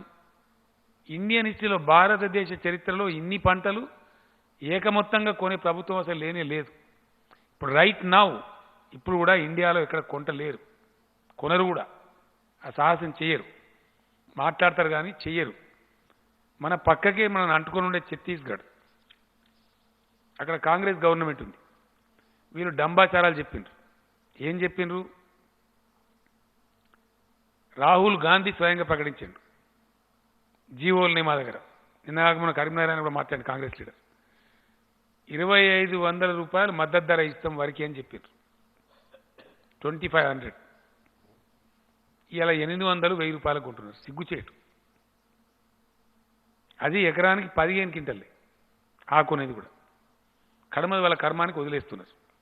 వదిలేస్తే వచ్చి వాళ్ళు మన ములుగులు అమ్ముతున్నారు, మన భూపాలపల్లికి వస్తున్నారు, ఛత్తీస్గఢ్ రాష్ట్రం వాళ్ళు। అక్కడ కాంగ్రెస్ పార్టీ ఇంకో డంబాచారం చెప్పింది, 2 లక్షల రుణం ఏకబిగిన మాఫీ చేస్తామన్నారు। ఇది వరకు దిక్కులేదు, ఏకబిగిన లేదు, 2 బిగిన లేవు, మాఫీ చేయలే। మధ్యప్రదేశ్లో నరికింది ఆడ చేయలే, పంజాబ్లో నరికింది ఆడ చేయలే, ఛత్తీస్గఢ్ చెప్పింది అక్కడ చేయలే, రాజస్థాన్లో చెప్పింది అక్కడ చేయలే। ఇది వీళ్ళ తర్వాయి, వీళ్ళు సిగ్గు లేకుండా ఇక్కడ దీక్షలు పడతారు, వీళ్ళని చూసి గోల్మాల్ అవుతారు। 7000 సెంటర్లలో 7000 పైచిల్క్ సెంటర్లలో ధాన్యం కొంటున్నారు। ఎన్ని చోట్లనే వీళ్ళు చేసేది? కొంతమంది తాలు పోయి తాలు ఉన్నదని, కొంతమంది తలమాసిన వాళ్ళు కూడా ఇంకేదో ఉన్నదని మాట్లాడతారు. అంటే ఈ రాష్ట్రంలో ఒక చిల్లర రాజకీయం, చీప్ పాలిటిక్స్ అలవాటైంది. బతుకమ్మ చీరలు మంచితే తగలబెడతారు, పక్కకు పొల్లు పోసి దాన్ని తగలబెడతారు. అంటే ఏమన్నట్టు అది? ఎవడన్నా మెడ మీద తలకాయ ఉండే రైతు ధాన్యం తగలబెడతాడండి? 7,000 సెంటర్లలో ఎంతమంది తగలబెడుతున్నారు? 5 లక్షల మంది రైతుల దగ్గర ఉన్నాం ఇప్పుడు ధాన్యం. 5,60,000 మంది రైతుల దగ్గర కొన్నాం ఇప్పటికి. అందులో ఈ తగలబెట్టే విధవలు ఎంతమంది? వాళ్ళు ఎందుకు తగలబెట్టాలా? ఇంకోటి ఏంటంటే, ఇంత పెద్ద పాలసీ తీసుకొని 35,000 కోట్ల రూపాయల గ్యారంటీ ఇచ్చి ఈ క్లిష్ట సమయంలో ప్రభుత్వం 100% ధాన్యం కొనే పద్ధతి పెద్దదా పాలసీ? ఈ చిల్లరగాడు కూడా వచ్చి చెప్పే పద్ధతి పెద్దదా? రైతాంగం ఆలోచించాలి. ఇలా వాళ్ళకుండే చిల్లర రాజకీయానికి వస్తారు. మన భవిష్యత్తును నిలగొట్టుకుందామా? ఆలోచన చేసుకోవాలి. ఇట్లా ఇండియాలో ఎక్కడైనా కొంటున్నారా? ఉందా ఏ స్టేట్లోనన్నా?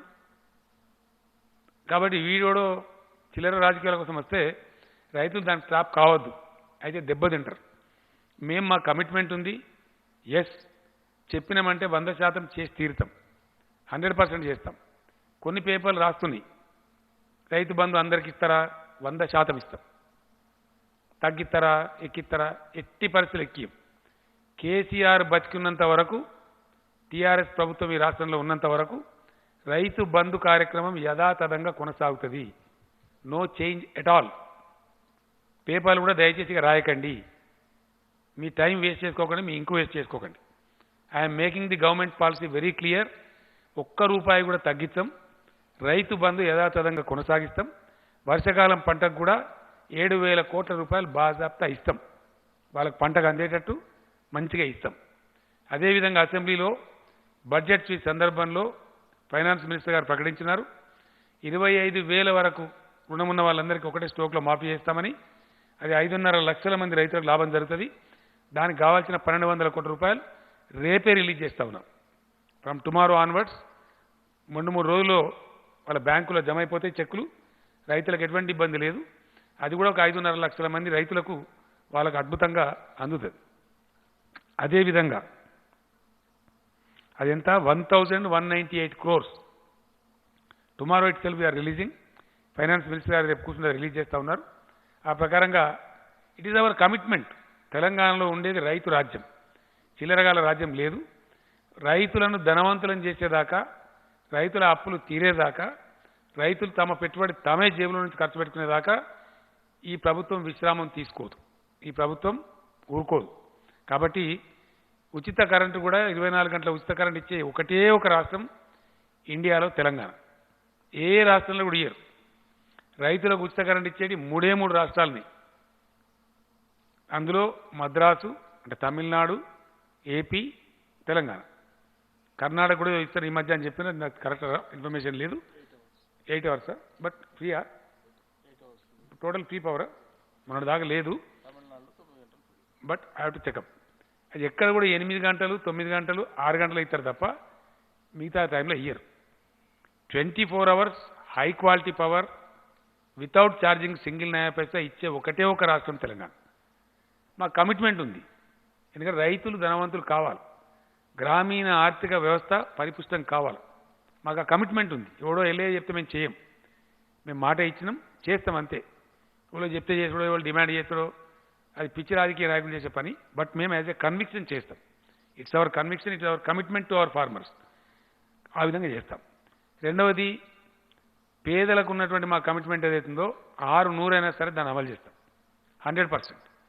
ఎట్టి పరిస్థితులలో వాళ్ళ పెన్షన్లు 2,016 రూపాయలు అందించి తీరుతాం. దానిలో ఎవ్వరికి ఎటువంటి అనుమానాలు అవసరం లేదు. 100% పెన్షన్లు ఇస్తాం. పేదల సంక్షేమంలో రాజీ పడేది లేదు, రైతుల సంక్షేమంలో రాజీ పడేది లేదు. మాకు ఎవడో వెళ్ళే సలహా చెప్పాల్సిన అవసరం లేదు. ఆ రకంగా ముందు పోతాం. మద్దతు ధర మంచి ఎంఎస్పీ కొంటా ఉన్నాం. నెక్స్ట్ సీజన్కి రైతులందరూ కూడా ప్రిపేర్ కావాలా. మన దగ్గర చాలా పెద్ద ఎత్తున వరి పంట వచ్చే ఆస్కారం ఉంది. కాబట్టి మనం చాలా జాగ్రత్తలు తీసుకోవాలి. నేనే స్వయంగా చాలా తిరుగుదామని అనుకున్నాను. ఆ రకంగా నేను పోలేకపోయాను, బికాస్ కరోనా వల్ల పోలేకపోయినా. కానీ కార్యకలాపాలు స్టార్ట్ చేస్తాం వెరీ షార్ట్ పీరియడ్లో. ఎందుకంటే రాష్ట్రం అంతా కూడా రూరల్ ఏరియా మొత్తం గ్రీన్ జోన్లోకి మారిపోతుంది కాబట్టి కొద్ది రోజులలో ఒక జంట నగరాలు మినహాయిస్తే అవుతుంది కాబట్టి ఆ టైంలో వీలైతే కొన్ని ప్రాంతాలు నేను కూడా పోతాను. వ్యవసాయ శాఖ మంత్రి గారు, ఆయన రైతు బంధు రాష్ట్ర అధ్యక్షుడు రాజేశ్వర రెడ్డి గారు ముమ్మరంగా పర్యటనలు చేస్తారు. రైతు బంధు కమిటీలను కూడా యాక్టివేట్ చేస్తాం. విత్తనాలు అందుబాటులో ఉంచుతాం. సన్న రకాలు ఎక్కువగా పండించాలి.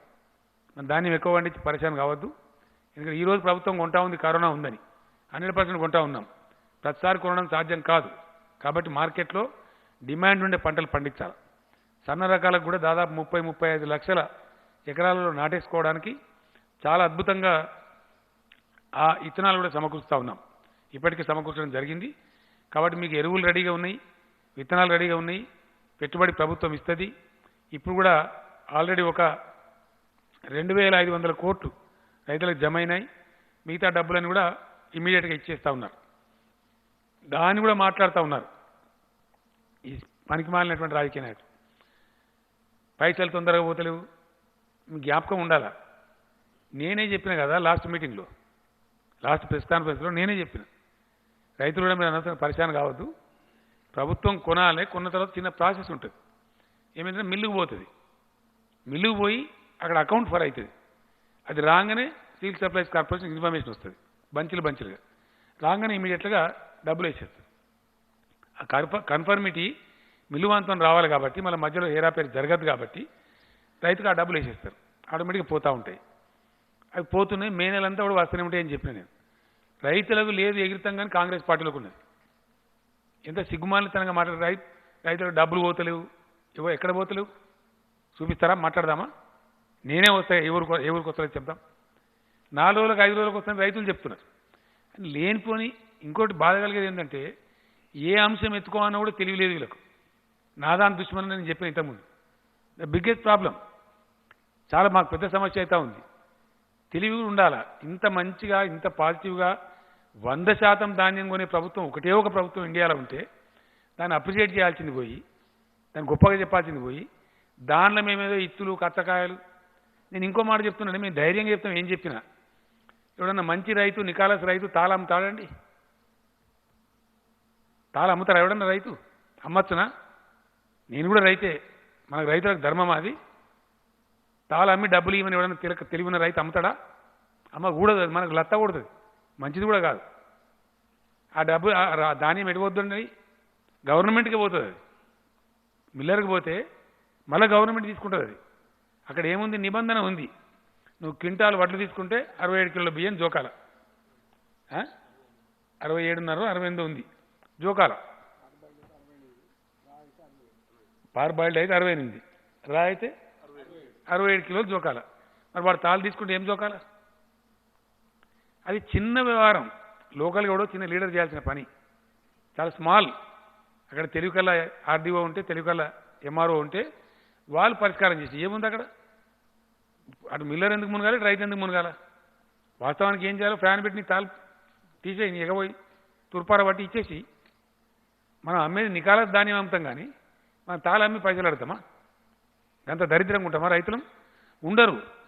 రైతులకు దరిద్రంగా ఉండే ఆలోచన లేదు. ఈ దరిద్రులు పోయి చెప్తారు, అది ప్రాబ్లం. ఎందుకంటే వాళ్ళ కాలం ఎట్లుందో ఇప్పుడు అట్లే ఉందనుకుంటున్నారు. వాళ్ళ టైంలో ఎట్లుందో ఇప్పుడు కూడా అట్లే ఉందనుకుని ఒక భ్రమలో పోయి నాన్ ఇష్యూ చేద్దామని తెలివి తక్కువ పనిచేస్తూ ఉన్నారు. బిల్కుల్ తెలివి తక్కువ. నేను సిగ్గుపడుతున్నా. అలా ఈ రాష్ట్రంలో ఉన్న రైతు ధాన్యం మీద ధర్నా చేస్తారంటే సిగ్గున్నోడు. సిగ్గు కూడా ఉండాలి, మనుషులు సిగ్గు కూడా పడాలా. ఇండియాలోనే ఎక్కడ లేదు కదా, ఎంటైర్ ఇండియాలో. ఇక కాంగ్రెస్ పార్టీ ధర్నా, కాంగ్రెస్ పార్టీ పరిపాలించే రాష్ట్రంలో ఒక్క కాడ ఉంటుందా? ఒక్క దగ్గర. బీజేపీ పరిపాలించే రాష్ట్రంలో ఒక్క కాడ ఉంటుందా? At least one single state. మరి మీరు ఏ ముఖం పెట్టుకొని ఇక్కడ మాట్లాడుతున్నారు? ఎట్లా మాట్లాడతారు? మేము రైతులు మీ కాలంలో కొన్నారా మీరు? పోని ఇలా దేశంలో ఎక్కడైనా కొంటుండ్రా? నంబర్ 1. నంబర్ 2, మీ కాలంలో ఎప్పుడైనా కొన్నారా? కాంగ్రెస్ పార్టీ పరిపాలించలేదా ఈ రాష్ట్రాన్ని? ఎప్పుడైనా కొన్నారా 100% ధాన్యాన్ని? మీరు వాగ్దానం చేసి కొట్టలేదు ఇలా ఛత్తీస్గఢ్లో. సో ఇటువంటి పిచ్చి ప్రయత్నాలతో అనుకుంటే ఇప్పుడు ఏమవుతుంది? ఉచిత వినోదం పంచే బఫూన్ గాళ్ళు, జోకర్లన్నీ అవుతుంది ప్రజలు 100%. ఏం మాట్లాడతామండి? ఇంకొకడేమో ప్రభుత్వ నిర్లక్ష్యం వల్ల పిడుగులు పడుతూనే ఉంటాడు. ఈవెన్ మాట్లాడుతుంటే మన బుద్ధి జ్ఞానం కూడా ఉండాలా. ఇది ఉంటుందా ఎక్కడండి ప్రపంచంలో? గట్లుంటుందా? ఇంత పాజిటివ్ గవర్నమెంటు, ఇంత ఫార్మర్ ఫ్రెండ్లీ గవర్నమెంటు ఎక్కడైనా ఉన్నాయండి? ఇండియాలో రైతు బీమా ఉందా? ఎంటైర్ ఇండియాలో ఎక్కడైనా రైతు బీమా ఉందా? మొత్తం దేశంలో. సింపుల్ క్వశ్చన్, దానికి ఆన్సర్ చెప్పండి ముందు. రైతు బంధు, తెలంగాణలో ఇచ్చే రైతు బంధు ఎక్కడైనా ఉందా? 24 గంటలు పవర్ సప్లై, ఉచిత కరెంట్ ఉందా? ఇవన్నీ బట్టియేనా? ఇవన్నీ ఉన్న రాష్ట్రంలో మీరు జోకర్గాల లెక్క మాడితే మిమ్మల్ని బఫ్ఫుని అనకపోతే ఏమంటారు? డెఫినెట్లీ 100% అంటాం. ఎందుకంటే మీ చిల్లర రాజకీయాలు ఇంకేమైనా చేయండి, వ్యవసాయ విధానంలో చేయకండి. మాకు కమిట్మెంట్ ఉంది. ఎస్, మేము గొర్రెలు పంపిణీ చేస్తామని చేసినాం. ఇలా 2.5 కోట్ల గొర్రెలు తెలంగాణలో. మత్స్యకారులను పెంచుతామని చెప్పి పెంచినాం, వాళ్ళ ఆదాయం పెంచినాం పాజిటివ్లీ. ఏ ఊళ్ళో పోయి అడిగినా చెప్తారు. ఇలా 20 కిలోల చేపలు పట్టుకొని దుంకుతున్నారు మత్స్యకారులు, హ్యాపీగా. ఇంకా పెంచుతాం వాళ్ళని. 100% మా లక్ష్యం. తెలంగాణ ఉద్యమ సమయంలో మేమే అనేక ఊళ్ళలో ఏడ్చినాం, మేమే కన్నీరు గార్చినాం. మహబూబ్నగర్లో నేను ఏడ్చిన నడిగడలు పోయి మేము బాధపడ్డాం. ఆ దుఃఖం మాకు తెలుసు. కాబట్టి తెలంగాణ పల్లెలు ఆర్థికంగా సౌష్ఠవం కావాలి. ఎట్ ఎనీ కాస్ట్ తెలంగాణ గ్రామీణ ఆర్థిక వ్యవస్థ పూర్తి స్థాయి పటిష్టం కావాలి. ఈరోజు పెన్షన్లు తీసుకునే తల్లులు కొంతమంది డొనేషన్లు ఇస్తున్నారు అక్కడక్కడ, మాకు మిగిలినాయి అని చెప్పి చాలా గొప్పగా ముందుకు వస్తున్నారు. ఎందువల్ల? వాళ్ళ దగ్గర ఉన్నాయి. మనమేమో కుంటలలో వాడి చెల్లెల వాడి చచ్చిపోయిన బిడ్డ, కొడుకులు గోడలు పెట్టే బాధ లేక అని చెప్తున్నారు. ఇలా వాళ్ళ దగ్గర మిగులుతున్నాయి. వాళ్ళు ఇంకోళ్ళకి సాయం చేసే పరిస్థితులు ఉన్నారు, బిచ్చమెత్తుకునే పరిస్థితులు లేరు, పప్పో పులుసో తింటున్నారు. ఇటువంటి తెలంగాణలో మేము అరాకిరి పనులు చేస్తాం, పనికి మాలిన ధర్నాలు చేస్తాం. అది మీకే తెలివి తక్కువ. మిమ్మల్నే బఫులుగా చూస్తారు ప్రజలకు. మాకు పోయేదేం లేదు. మేము ఇప్పటికైనా బుద్ధి తెచ్చుకొని మానుకోండి పిచ్చి ప్రయత్నాలు. అసలు ఏ ఇష్యూ ఎత్తుకోవాలన్నా తెలివి లేకుండా ప్రయత్నం చేసేటండి. నేను చెప్పిన అసెంబ్లీలో కూడా చెప్పిన, మీకు ఇష్యూ ఎత్తుకోవాల్సిన లేదరా భయ్, ప్రాబ్లం అయిపోయిందని చెప్పి. ఇది ఎత్తుకొని ఇప్పుడు ఉన్న పరపతి పొడగొట్టుకోవడం, ఉన్న గౌరవాన్ని పొడగొట్టుకోవడం, ప్రభుత్వానికి వ్యతిరేకంగా ధర్నా చేయాలని, ప్రొటెస్ట్ చేయాలని ఏమి ఇష్యూ ఎత్తుకోవాలో తెలివి ఉండాలి. ఇష్యూని సెలెక్ట్ చేసుకోవాలా. ఆ తెలివి కూడా లేకపోతే ఎట్లా? ఇంత ఇంత చండాలంగా, ఇంత దరిద్రంగా. ఇవన్నీ నేను చెప్పే వాస్తవాలు కావా? ఈ వాస్తవాల మధ్య మేము అరాకిరి చేస్తాం, అది మీకే గౌరవం పోతుంది. ఇప్పటికైనా మానుకోమని నేను చెప్తా ఉన్నా. ఈ పిచ్చి పనులు చేసుకొని ఇంకింత అబాస్పాలు కావడం తప్పేం లేదు. ప్రభుత్వం ముందుకు పోతాం. దీని తర్వాత ఒక సమస్య వచ్చి పడేది మనకి ఇప్పుడు, అది కూడా అడ్రస్ చేయాలి. ఏం చేసినా మేము పర్ఫెక్ట్గా ధైర్యంగా చేస్తాం, ధైర్యంగా చెప్తాం. ఈ ఎక్సైజ్ సంబంధించినటువంటి వ్యవస్థ, ఈ పీడ ఏంటంటే చాలా కష్టపడ్డాం మేము. వాస్తవంగా చెప్పాలంటే 3 సంవత్సరాల నుంచి యుద్ధంలాగా చేసినాం. పోలీసులు, ఎక్సైజ్ డిపార్ట్మెంటు, జిల్లాల కలెక్టర్లు అందరం కలిసి గుడుంబాన్ని లేకుండా చేసినాం. కొన్ని సాంఘిక దురాచారాలు రూపుమాపాలని నేను వరంగల్ పోయినా పర్యటన మీద. పోతే అక్కడ అన్ని గుడుంబా బట్టి, కొంతమంది తాగిన వాళ్ళు వచ్చి సభలు ఉన్నారు. పగట్టవ గట్టిలే. నేను లంబాడి తండాలు కాదు సార్, వరంగల్ టౌన్లో కూడా ఆడబడతాడు దొరుకుతుంది. ఏం చేయాలంటే సారా పెట్టింది సార్, కనీసం దాగుతారు, చచ్చిపోకుండా ఉంటారు, ఈ యువతులంతా బిడోలు అయిపోతున్నారు అని చాలా బాధపడి నాకు మహిళలు చెప్పారు.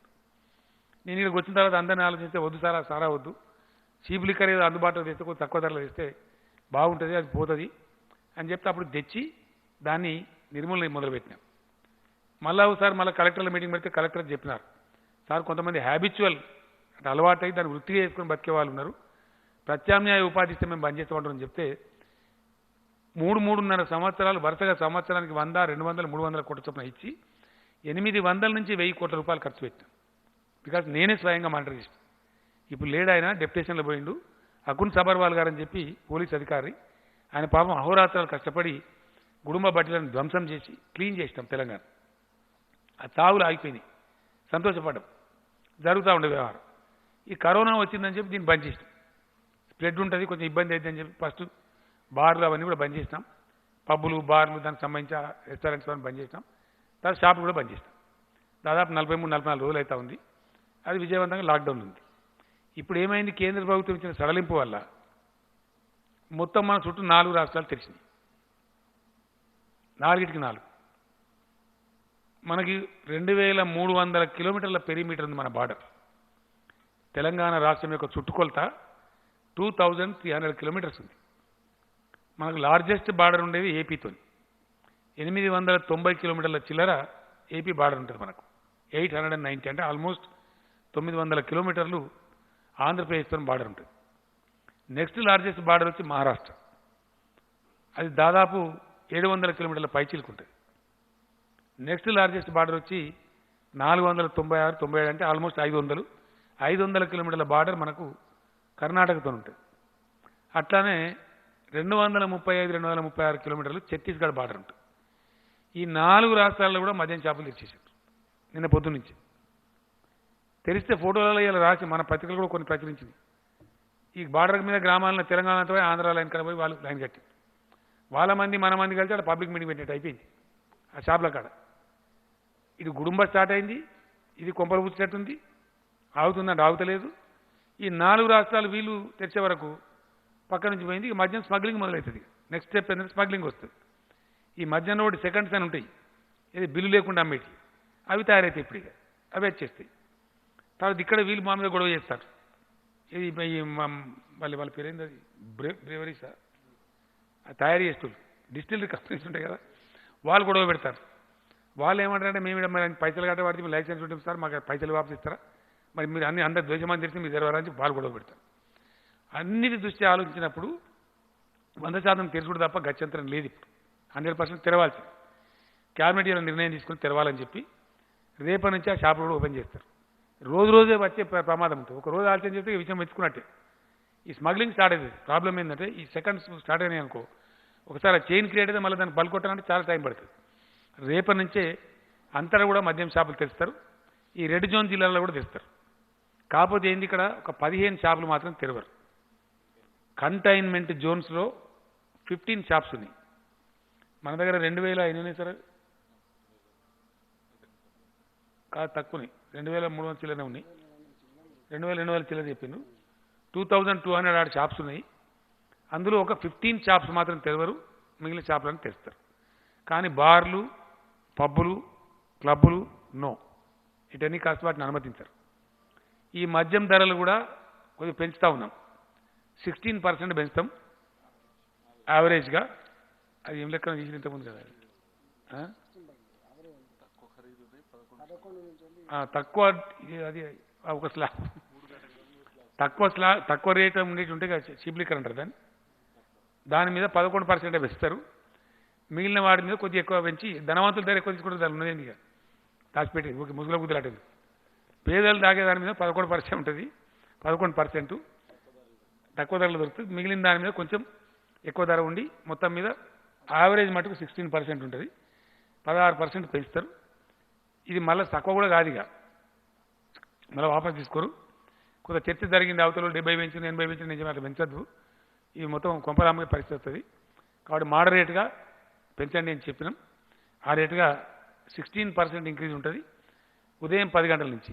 ఇక్కడ మాత్రం నేను గ్యారెంటీగా చెప్తున్నా, వైన్ షాప్స్ వాళ్ళకు నా హెచ్చరిక, వైన్ కొనుక్కునే వాళ్ళకు కూడా నా హెచ్చరిక. ఎట్టి పరిస్థితులలో భౌతిక దూరం పాటించాలి. మీరు నేను టీవీలో బ్రతిమాలుతున్నా, రేపు దిగింది ఫోటోలు. ఎందుకంటే దొరికితే మటుకు ఒక్కటే క్షణంలో క్యాన్సిల్ చేస్తాం, వెంటనే మూసేస్తాం. గంట లోపలనే ఆర్డర్ ఇచ్చి బంద్ చేస్తాం. దొరుకుతుంది కదా మీకు, 12 గంటలు కుల్లా ఉంటుంది, కొనుక్కోరాదా? గంట గడబడేందుకు నాకు అర్థం కాదు. తెలంగాణ సమాజంలో కొంచెం డిసిప్లిన్ చూపెట్టాలి మనం. మన వైద్యులు కష్టపడుతుండ్రు, అహోరాత్రులు తిప్పలు పడుతున్నారు. సో అటువంటి సందర్భంలో దాన్ని చాలా గొప్పగా ఉపయోగించుకోవాలి తప్ప మీకు తెలిసింది అయిపోయి ఇంకేడిపోతుంది, ఉరుకుతుందా? కాబట్టి అంత ఆగమాగం లేము, ఒకరి మీద ఒకటి పడి. కొంతమంది ఎన్ని గంటలకు 10 గంటలకు షాపు, మార్నింగ్ 10 to 6 ఉంటుంది. కొనుక్కోవచ్చు కదా, ఏముంది, 3 గంటలకు కొనుక్కో, 4 గంటలకు కొనుక్కో, ఒకటే పాటు జమ అంతా కంగాలు పని చేసుకోవాలన్నా ఏమక్కర్లేదు అట్లా. సో కాబట్టి ఆ పిచ్చి కాకుండా, పిచ్చి చేస్తే మటుకు డెఫినెట్ క్యాన్సిల్ చేస్తాం. టీవీలు గ్యారంటీ చూపెడతాయి. రేపు గ్యారంటీ నేను కూడా చూస్తా. టీవీ చూసినప్పుడు మాత్రం క్యాన్సిల్ అయితే అయిపోతుంది. ఇక అనవసరంగా నష్టపోతారు. కాబట్టి షాప్ ఓనర్లు కూడా దానికి ఆ దూరం పాటించినట్టు కొంత క్రమశిక్షణ. ఎందుకంటే ఇది డేంజరస్ బీమారి, ఇబ్బంది ఉంటుంది. షాప్ ఓనర్లకు నేను రిక్వెస్ట్ చేస్తున్నాను, దయచేసి అక్కడ కొంచెం శానిటైజరు సిస్టమ్ పెడితే మీకు వ్యాపారం జరుగుతుంది. ప్లస్ రెండవది ఈ ఎఫెక్ట్ కాకుండా ఉంటుంది. అనేక లక్షల సీసాలు అమ్ముతారు పర్ డే, లక్షలు. మాస్క్ లేకపోతే కూడా సీసా ఇయ్యరు. నో మాస్క్ నో వైన్, అది మీ స్లోగనా? నో మాస్క్ నో లిక్కర్ అని మా ఎక్సైజ్ మంత్రి చెప్తుండు. అయితే నో మాస్క్ నో గూడ్స్ అని నేను చెప్తాను. కిరాణా షాప్ల కూరగాయల షాప్ల మాస్క్ లేకుండా వస్తే మటుకు గ్యారంటీగా చెప్తా నేను కూడా కొనుక్కున్న సిరిసిల్ల అక్కడ మొన్న ఈ మాస్క్ పెట్టుకున్నాం ఈ టైటు చెవులకు గుంజుడు ఆ కాటన్ టవల్స్ కొనుక్కున్నాను నేను కూడా మీకు విలేకరులకు నెక్స్ట్ మీటింగ్లో ఇస్తా గ్యారంటీ మనిషికి 4 జతలు ఇస్తాను మీకు మంచిగా తెప్పించండి చాలా కంఫర్టబుల్ ఉంటుంది బండి మీద పోయినా ఏం కాదు ఎటు పోయినా ఏం కాదు మంచిగా వాష్ చేయొచ్చు ఐరన్ చేసుకోవచ్చు మీకు కూడా మనిషికి 4 ఇస్తాను నేను గ్యారంటీ వస్తున్నాయి రేపు నుండి వస్తాయి రాగానే నెక్స్ట్ మీటింగ్ ఎట్లా ఉంటుంది కాబట్టి కలుసుకుందాం ఇస్తాం సో ఆ రకంగా ఈ మాస్కులు తప్పనిసరి ధరించండి మాస్కులు అంటే ఏదో ఇట్లాంటి మాస్కే కానక్కర్లేదు మామూలుగా మన ఇంట్లో కాటన్తో తయారు చేసుకోవచ్చు ఇప్పుడు 1 కోటి మాస్కులు అయితే రాజేందర్ గారు పంపిణీ చేపిస్తారు షార్ట్ పీరియడ్లో ఆర్డర్ ఇచ్చారు కదా ఆర్డర్ ఇచ్చినారు ఆ వృద్ధ పేషెంట్లకు వాళ్ళకి ఆల్రెడీ వస్తాయి మిగిలిన వాళ్ళకి మటుకు దయచేసి మీరు తయారు చేసుకోండి టవల్ కట్టుకోవచ్చు ఏముంది దానికి పెద్ద మనం పంచెలు ఉంటాయి కదా మామూలు కాటన్ పంచెలు కూడా కట్టుకోవచ్చు అట్లా పెద్ద ఇబ్బంది లేని ఇది ఉంటుంది ఇప్పుడు ప్రైమ్ మినిస్టర్ గారు కట్టుకుంటుండగా మంచిగా దానికి విలేకరుల సమావేశం కనబడుతుంది ఆయన కట్టుకుంటే అయిపోయాడు ఏమున్నది బస్ రేపేళ్ళ నుంచి నేను కూడా కట్టుకుంటా సిరిసిలో వస్తే ఆ ప్రకారంగా మాస్క్ కంపల్సరీ ధరించాలి కొద్ది కష్టపడితే బయటపడే ఆస్కారం మనకు ఎక్కువ ఉంది మనకన్నా మంచిగా చేసినప్పుడు కేరళ రాష్ట్రం ఉంది వాళ్ళు చాలా సీరియస్ కంటైన్ చేశారు మనకన్నా ఇంకో స్టెప్ అహెడ్ చేశారు మన కరీంనగర్ నుంచి నేర్చుకున్నారు మనకంటే బాగా చేశారు ఫలితం వచ్చింది అలా ఇబ్బంది అయితే లేదు కంట్రోల్ అయిపోయింది ఆ స్టెప్లో మనం కూడా ఉన్నాం అట్లా కొన్ని రాష్ట్రాలని ఇండియాలో కానీ మన దగ్గర కొంతమంది దరిద్రులు నిన్న గవర్నర్ కలిసి మాట్లాడి నాకు చాలా బాధ అనిపించింది అని నిజంగా చెప్తున్నా ఇంత దరిద్రమా మరణాలు లేవాడ మరణాలు కావన్నారా సన్నాసులారా ఇదేం దరిద్రం అండి మరణాలు కావనండి రాష్ట్రంలో మీ రాజకీయం పాడుగాను ఇదేం దిక్కుమాలే రాజకీయం అండి మరణాలు లేవట మరణాలు కావాలని కోరుతారంటే తలకాయ ఇది ధర్మమేనా ఇంకోటి ఏంటంటే దీనిలో ఈ వైరస్ చాలా మినిమం కామన్ సెన్స్ ఉంటే అర్థమవుతుంది దీనిపై పరిశోధన అవసరం లేదు it's a very serious dreadful virus అది పట్టిందంటే మనిషి చస్తాడు బతకడు ఏ గవర్నమెంట్ అయినా దాచిపెడతా సాధ్యమవుతుందా దేని దాచిపెట్టిన సాగును దాచిపెడతాదండి సత్య కాల పెడతాం లేదా బొంద పెడతాం ఊరికి తీసుకుపోతాం అవన్నీ ఉంటాయి సాగును ఎవడని దాచిపెట్టగలుగుతాడా ప్రెస్ రిపోర్ట్ కాదా ఇంత తెలివి తక్కువ మాట్లాడతారా నాకు అర్థం కాదు అసలు ఏం అవసరం ప్రభుత్వానికి ఏమక్కర్లేదండి ఏం చేయాలనో మాకు తెలుసు కదా మమ్మల్ని ప్రజలు బాధ్యతలు పెట్టిండ్రు ఎట్లా కంట్రోల్ చేసుకోవాలి రాష్ట్రాన్ని ఎట్లా కాపాడుకోవాలి ప్రజలు ఎట్లా కాపాడుకోవాలి పేదలను ఎట్లా కాపాడుకోవాలి మాకు తెలియదా ఇంకో బాధ ఏం కలుగుతుందంటే అహోరాత్రులు కష్టపడేటువంటి తెలంగాణ వైద్య ఆరోగ్య సిబ్బందిని అవమానపరుస్తున్నారు మీరు వాళ్ళని అభినందించాలి మా రాష్ట్ర వైద్య శాఖ గొప్పగా పనిచేసింది మా వైద్యులు గొప్పలు కంట్రోల్ చేసిండ్రు దినం రాత్రి కష్టపడని వాళ్ళని మెచ్చుకోవాల్సింది పోయి వాళ్ళు అబద్ధాలు ఆడుతుండ్రు ఇదేనా ఇది రాజకీయమా ఇదేం దిక్కుమాలిన రాజకీయం నాకు అర్థం కాదు ఇంత చండాలంగా ఉంటుంది ఆ రాజకీయం ఇంత నీచంగానా చిచి ఈ ఊహించలే మేము నిజంగా చెప్తున్నా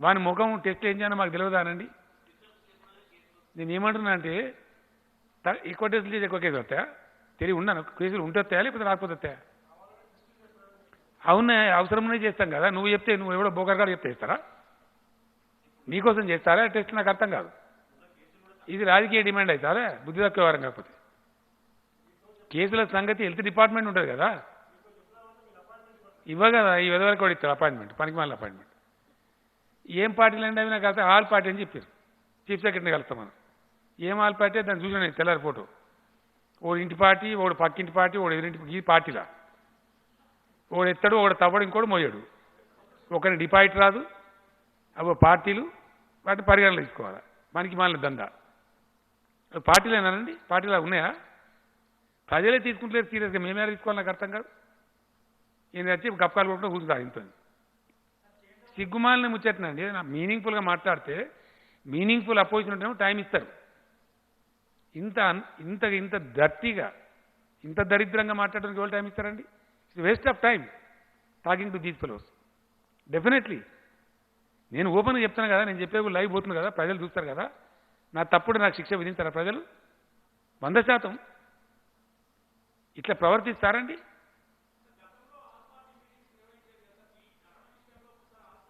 నేను ఈ చాలా రోజులు బంద్ చేసి వీళ్ళ విధవ చేతలు చూసి చాలులే కదా పెడతలేను నేను అర్థవంతంగా లేవు కాబట్టి అర్థవంతమైన ఆరోపణలు నిర్మాణాత్మకమైన చర్చలు ఉంటే మాట్లాడతారు.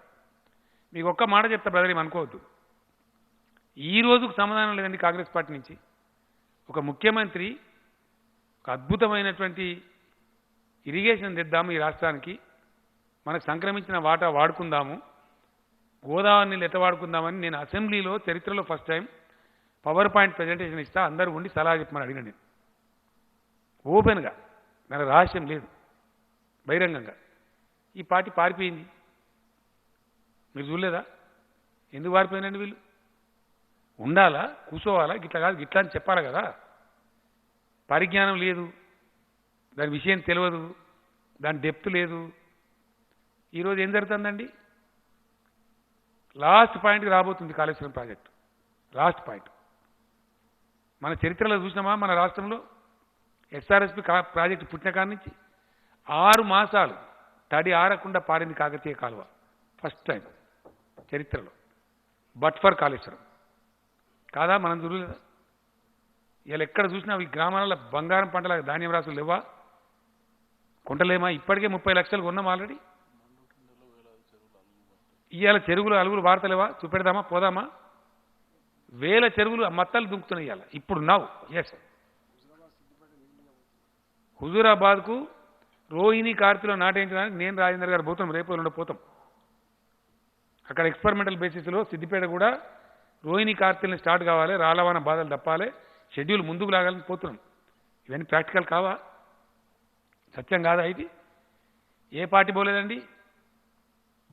ఈ పార్టీలు పోలే. మల్లన్న సార్ కాడ ధర్నాకు, కొండపోచమ్మ సార్ కాడ ధర్నాకు పోలే. వీళ్ళు రైతులను మిస్గైడ్ చేయలే, డిస్టార్షన్ చేయలే, గోలివాడ కాడ పోయి ధర్నాలు చేయలే, గోదావరి ఒడ్డుకు పోయి కూర్చోలే. వీళ్ళంతా పెద్దపల్లి కలెక్టరేట్ల కుర్చీలు కొట్టి గుండాగిరి చేయలే. చేసిందా లేదా? మా దగ్గర లేవా? ఇవన్నీ వీడియోలు ఉన్నాయి. రేపు తీస్తాం, దానంతా డాక్యుమెంటేషన్ చేస్తాం. రేపు నీళ్ళ సందర్భం వచ్చినప్పుడు, గోదావరి జలాలు వచ్చినప్పుడు వాటిని డాక్యుమెంట్ చేసి ప్రజల ముందు పెడతాం. వీళ్ళు పార్టీలా?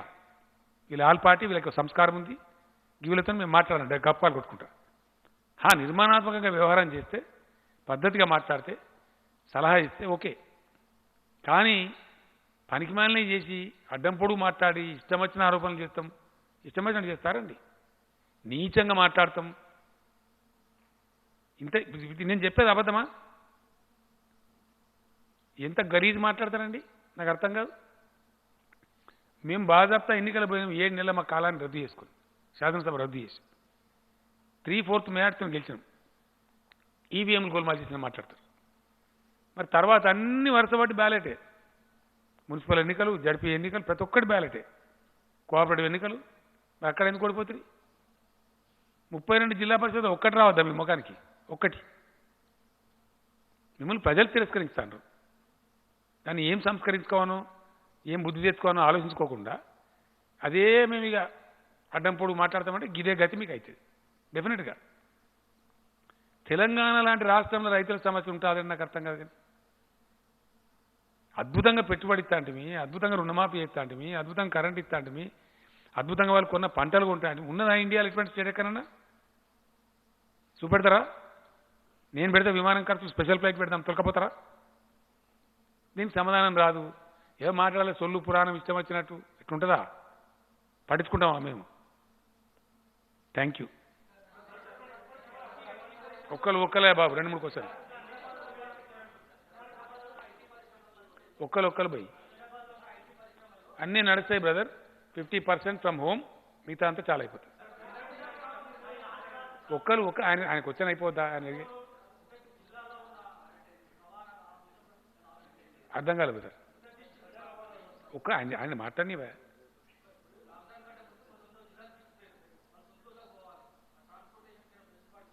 మొట్టమొదటి చెప్పినాం మేము, ఎవరికి ఇటువంటి ఇబ్బంది ఉన్నా లాస్ట్ ప్రెస్ కాన్ఫరెన్స్లో నేను చెప్పిన, డయల్ 100. ఎవరైనా చిక్కుకుపోయి ఉంటే, నిజంగా పోవాల్సిన అత్యవసరం ఉంటే, పిల్లల దగ్గర తల్లిదండ్రుల దగ్గర ఉంటే 100కు డయల్ చేయండి. మీ అభ్యర్థన జెన్యున్ అయితే పాస్ ఇస్తారని చెప్పినాం. పాసులు ఇచ్చినాం. చాలామంది పోయినారు. ఇప్పుడు కూడా దీని పేరిట ప్రజలను శిక్ష పెట్టాం కదా. ఎవరికి అత్యవసరం ఉన్నా 100కు డయల్ చేయండి, తప్పకుండా దాన్ని మీకు పాసులు ఇస్తారు, మిమ్మల్ని పంపిస్తారు. ఆర్టీసీ స్టార్ట్ కాదండి, ఎట్టి పరిస్థితులు ఇప్పుడు ఆర్టీసీ స్టార్ట్ చేయం. 15th ఒక మాట చెప్తా మళ్ళీ నేను, please bear with me. RTC సర్వీసులు ఇప్పుడు స్టార్ట్ కావు.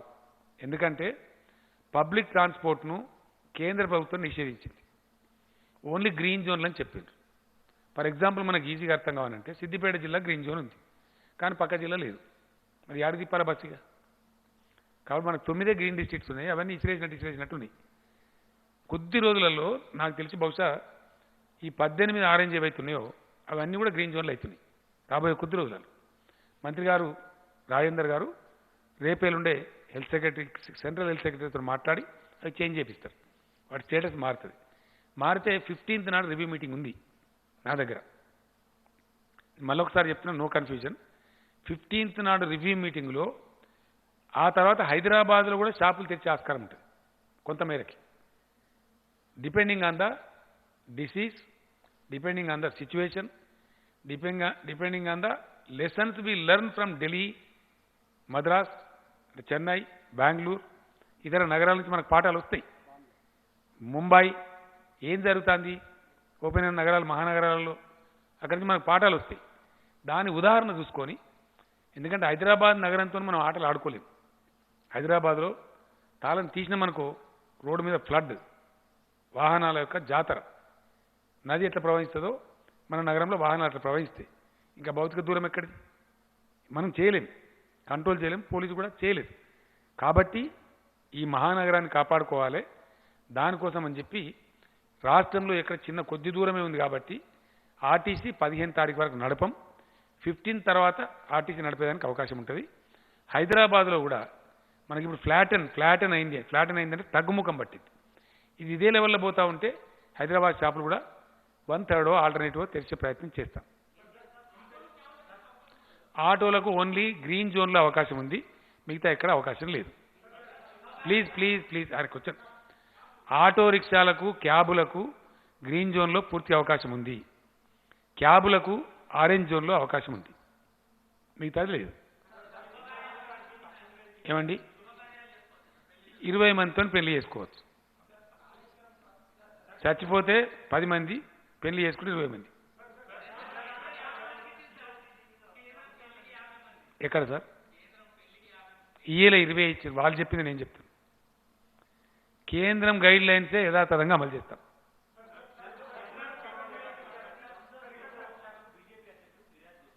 ఏందండి, వాళ్ళ గురించి నేను మాట్లాడండి. No comments please.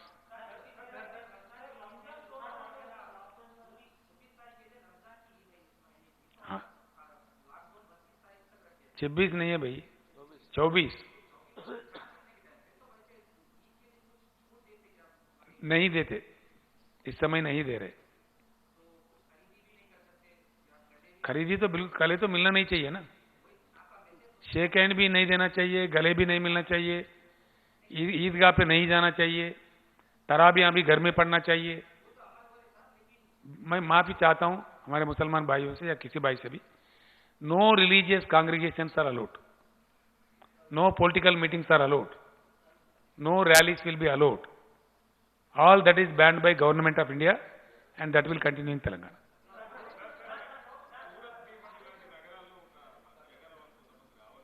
ఎక్కడి నుంచి బ్రదర్? 100% వాళ్ళు తొందరపడితే రారు. ఎందుకంటే అక్కడి నుంచి ప్రభుత్వం పంపించాలి కదా, రవాణా సదుపాయం ఏర్పాటు చేయాలి కదా, అదేవిధంగా మనం ఇక్కడ తీసుకోవాలి కదా, వస్తే వాళ్ళని క్వారంటైన్లో పెట్టాలి కదా, క్వారంటైన్ ఏర్పాటు కూడా చేయాలి కదా, ఇవన్నీ ఉంటాయి. రావాలంటే మామూలు టైం కాదు ఇది. సపోజ్ ఇప్పుడు దుబాయ్ నుంచి మన వాళ్ళు వస్తారు, కేంద్ర ప్రభుత్వం చాలా కఠిన నిబంధనలు పెట్టింది. ఏం పెట్టింది? విమానం టికెట్ వచ్చేవాడే పెట్టుకోవాలా, ఇది చాలా పెట్టింది వాళ్ళు. ఇదికి వచ్చిన తర్వాత పెయిడ్ క్వారంటైన్లో ఉండాలి. వాళ్ళకి హోమ్ క్వారంటైన్ కూడా అలో చేస్తలేదు గవర్నమెంట్ ఆఫ్ ఇండియా. పెయిడ్ క్వారంటైన్లో అంటే ఆయన హోటల్లో గిటలో చూడాలి, దానిలో ఉండి బిల్లు వాళ్ళే కట్టుకోవాలి. ఇదంతా ఇట్లా ఉంది. కాబట్టి మరి ఎంతమంది వస్తారో తెలియదు. సపోజ్ రావాలంటే మరి మనకు ముందు చెప్పాలి.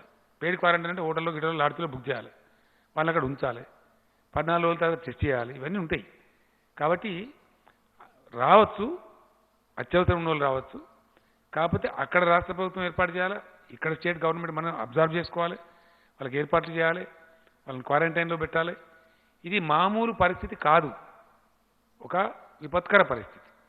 కాబట్టి అందరూ కూడా సహకరించుకోవాలి, ఓపిక పట్టుకోవాలి.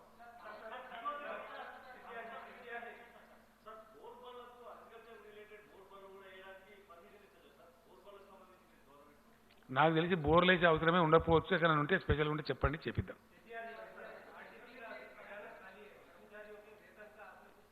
आरटीसी को बिल्कुल पैसे दे रहे, उसके तनख्वाह मिल जाएंगे 50%.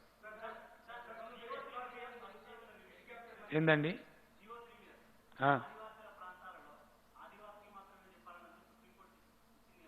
ఏంది ఆదివాసీలు? సుప్రీంకోర్టు జడ్జిమెంట్ కదా మీరు చెప్పేది, అది పాత చట్టం కొత్తదేం లేదు. మేము సుప్రీంకోర్టులో రివిజన్ పిటిషన్ వేస్తా ఉన్నాం, డెఫినెట్గా దాని మీద ఫైట్ చేస్తాం.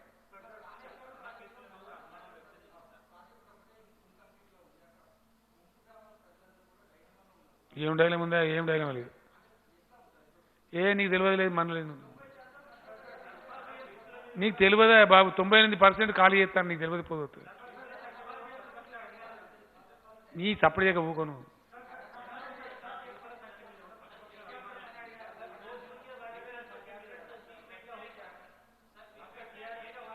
ఏక్ ఏక్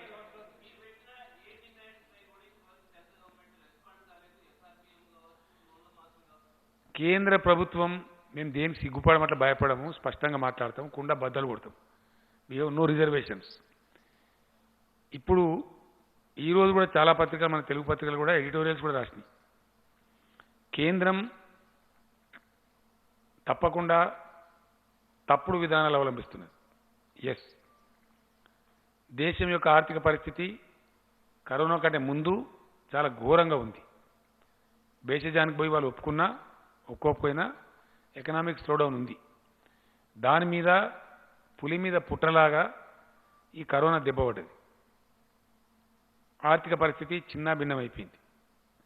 ఫిగర్స్ మీరు కూడా తప్పులు రాస్తున్నారు అప్పుడప్పుడు. యాక్చువల్ పిక్చర్ నేను మీకు చెప్తాను. మన తెలంగాణ రాష్ట్రానికి పర్ మంత్ అన్ని రకాలు కలిసి పర్ మంత్ రావాల్సినటువంటి ఆదాయం 15,000 కోట్లు. అందులో మన రాష్ట్ర స్వయం వచ్చే ఆదాయం, కేంద్రం కాకుండా మనకు వచ్చే ఆదాయం 11,000 కోట్లు, 10,800 చిల్లర ఉంటుంది. రౌండ్ ఫిగర్ చెప్తున్నా నేను, 11,000 crores. ఈరోజు మనకు వచ్చింది 1,600 కోట్లు. 11,000 కాడ 1,600 వచ్చింది. జీతాలు అంటే నాకు 3,000 కోట్లు కావాలి నా రాష్ట్రానికి. ప్రభుత్వ ఉద్యోగస్తులకు, పెన్షనర్లకు, వాళ్ళకు ఉన్నపాడికి, వాళ్ళు ఎక్కువేం అడగరు పాపం, ఉన్నకాడికి జీతం ఇవ్వాలంటే 3,000 కోట్లు కావాలి. ఇప్పుడు నేను ఏం చేయాలా? ఇది పరిస్థితి. ఈ పరిస్థితిని నేను చాలా స్పష్టంగా వీడియో కాన్ఫరెన్స్లో ప్రైమ్ మినిస్టర్ గారికి చెప్పిన. ఎందుకంటే ప్రైమ్ మినిస్టర్ గారి దగ్గర కూడా డబ్బులు ఉన్నాయి. రాష్ట్రానికి ట్యాక్స్ వస్తుందంటే కేంద్రానికి కూడా రాదు. కాకపోతే ఈ దేశంలో ఆర్థిక నియంత్రణ, బ్రాడ్ ఫిస్కల్ పాలసీ కేంద్ర ప్రభుత్వం దగ్గర ఉన్నది. అధికారం వాళ్ళ దగ్గర ఉంది. మీ దగ్గర అధికారం ఉంది. మీరు అధికారం ట్రాన్స్ఫర్ అన్నా మాకు చేయండి, లేదంటే డబ్బులు ఇవ్వండి అని అడిగిన. డబ్బులు లేవు, మీరు ఇవ్వలేరు, మీ దగ్గర డబ్బు లేదు. కాబట్టి ప్రపంచవ్యాప్తంగా అవలంబించబడే విధానాలు ఏవైతున్నాయో ఆ విధానం ప్రకారంగా డబ్బులు ఇవ్వడానికి నేను ఒక మార్గం సూచించిన. వాళ్ళు దాని మీద శ్రద్ధ వహిస్తలేరు, వాళ్ళు చేస్తలేరు. బేసిజం ఉంటుందని చెప్పి నేను చెప్పిన హెలికాప్టర్ మనీ కాకపోతే ఏరోప్లేన్ మనీ అని చెప్పి అడిగిన. అంతే కదా, ఇస్తలేరు. ఇవ్వకపోగా చాలా కొంచెం ఇరకాట మనస్తత్వంతో ప్రవర్తిస్తూ ఉన్నారు. అది కరెక్ట్ కాదు. పేదలు, నిరుపేదలు పాపం పని లేదు, వలస కూలీలు కావాలి, టికెట్ ఛార్జ్ పెట్టిండ్రు, రైలు టికెట్ ఛార్జ్. అది అన్యాయం. తెలంగాణలో మేం కడుతున్నాం, నేనే కట్టిన, ఇయ్యాలనే కట్టిన 4 కోట్ల రూపాయలు. ఈ ట్రైన్ పంపడానికి అడ్వాన్స్ కట్టడానికి కట్టేసి 4 కోట్లు కట్టిన, రిలీజ్ చేసి పొద్దునే కట్టిన. వేళ ఇంత అన్యాయం ఉంటుందండి? రైల్వే ఛార్జీలు ఇచ్చేంత డబ్బు కేంద్రం దగ్గర లేదా? ఇంత అధ్వానమా? ఏం ఖర్చు అవుతుంది నాకు అర్థం కాదు. ఎంత అధ్వానం అంటే సిగ్గుపోతుంది. నేను ఆయనకు మాట్లాడిన, ఆయన పేరు మన సౌత్ సెంట్రల్ పీయూష్ గోయల్, సరే పొద్దున మాట్లాడాను. గజానన్ మాల్యాను ఆయన సౌత్ సెంట్రల్ రైల్వే జనరల్. ఎంతనా టికెట్ ఏం సంగతి అంటే రిజర్వేషన్కి 30 రూపాయలు అట, 20 రూపాయలు రిజర్వేషన్కు. స్పెషల్ ట్రైన్ వేసినందుకు 30 రూపాయలు. నేను ఇదేం దిక్కుమాలని ఛార్జ్ అయ్యాను. నువ్వు కన్సిడర్ ఇచ్చింది ఏమేసింది నాకు అర్థం కాదు. ఇదే చందు దొరికిన అదే వసూలు చేస్తాను, నాకు అర్థం కాదు. Reservation charge 20 rupees, special train అనేది 30 రూపాయలు. ఇది ఏం పద్ధతి? మొత్తం రైలు బందే ఉండే ఇప్పుడు దేశమంతా. చెప్పిన కూడా నేను హోమ్ మినిస్టర్ గారికి చెప్పిన స్వయంగా, ఏం పైన ఒక 1000 రైలు నడుపుకుంటే ఎందుకు చెడ్డ పేరు తీసుకుంటారని కూడా చెప్పిన. మరి వాళ్ళ ఆలోచన ఏందో ప్రజలకు మరి వాళ్ళు ఏం సమాధానం చెప్పుకుంటారు కానీ చూడాలి. మరి ఇంత ఇది మంచి పద్ధతి కాదు. ఎందుకంటే బెల్లం కొట్టిన రౌతులు ఉంటుండ్రు. అన్ని రాష్ట్రాలు అడిగిన ఒక తెలంగాణ కాదు కదా, ఇది మొత్తం దేశం సమస్య. రేపు కంపల్సరీ ఏం మాట ఉలుకు లేదు, పలుకు లేదు, అరి లేదు, శివ లేదు. ఈ పద్ధతి అయితే కాదు. మేము కేంద్ర ప్రభుత్వం నుంచి ఆశించేది ఇది కాదు. ఏదో తమాషా మాటలు మాట్లాడతాం ఏదో అంటే అట్లా నడవదు కథ. చాలా పెద్ద మూల్యం వేయాల్సి వస్తుంది. దేశం చాలా ఘోరమైన దెబ్బతింటుంది. ఇప్పటికే కొన్ని నెలల పాటు ఇంకా ఒక తప్పదు.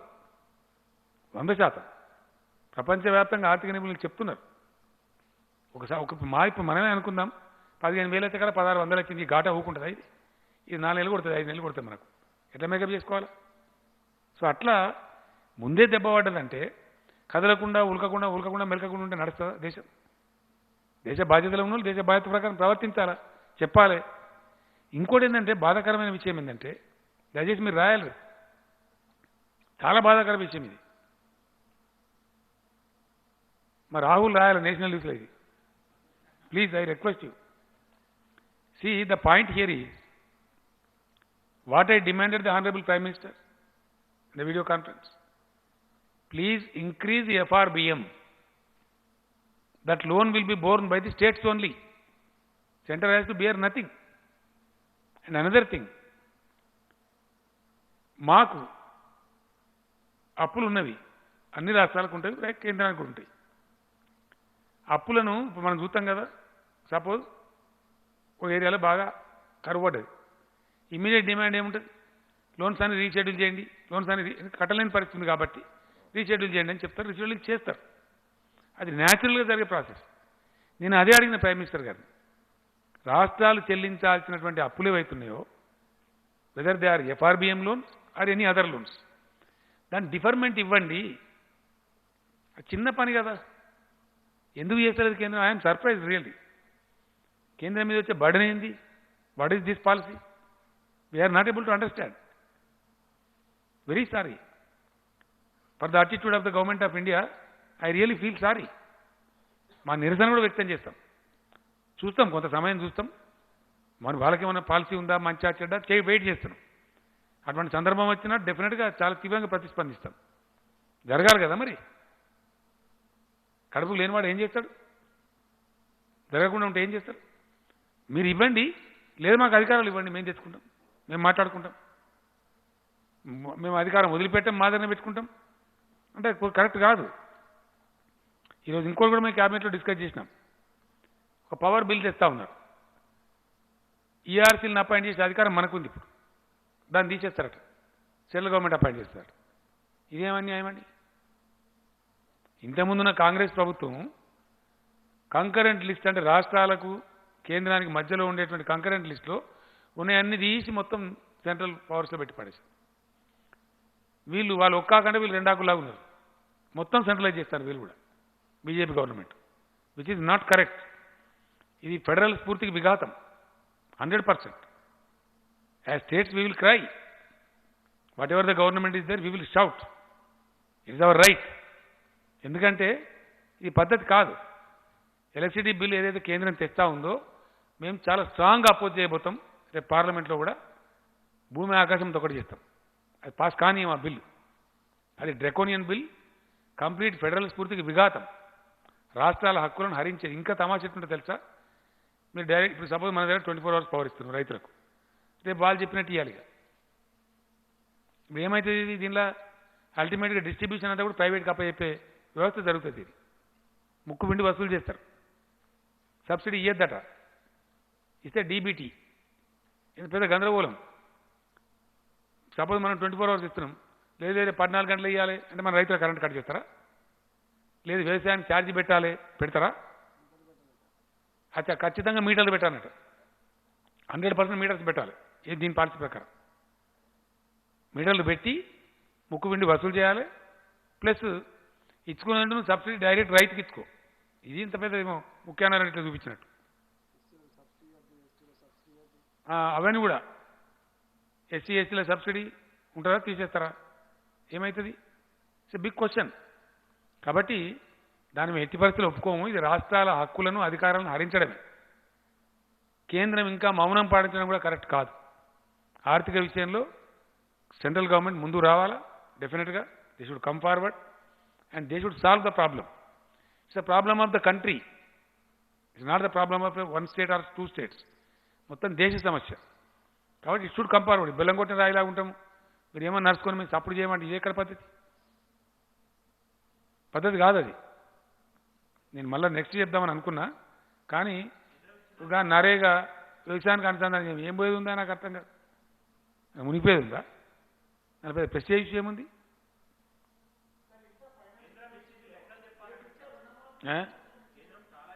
ఏ మన్నీయలే రూపాయి కూడా ఇవ్వలే ఆడిచ్చింది ఇచ్చింది కనబడతలేదు అనే నాకు అర్థం కాదు నిన్నగాక మొన్న మన రాష్ట్రం మన డెట్ సర్వీస్లో 2,500 కోట్లు ముక్కుపిండి వసూలు చేసిండ్రు ఆర్బీఐ కట్ చేస్తుంది తెలుసా మీకు నిన్నగాక మొన్న ఇంత కరువులో ఇంత కిల్లతలో ఉన్నాం డిఫర్మెంట్ ఏమని అడిగితే ఇయ్యలేదు 2,500 మా బాకీ కట్ చేసిండ్రు ఆర్బీఐ ఇదేం పద్ధతి నాకు అర్థం కాదు బాగాలేదు ఇంకా చూస్తాం 4 రోజులు ఎక్స్పెక్ట్ చేస్తాం కొద్దిగా వెయిట్ చేస్తాం ఒక లిమిట్ దాటిన తర్వాత తప్పకుండా దానికి తగిన కార్యాచరణ తీసుకుంటాం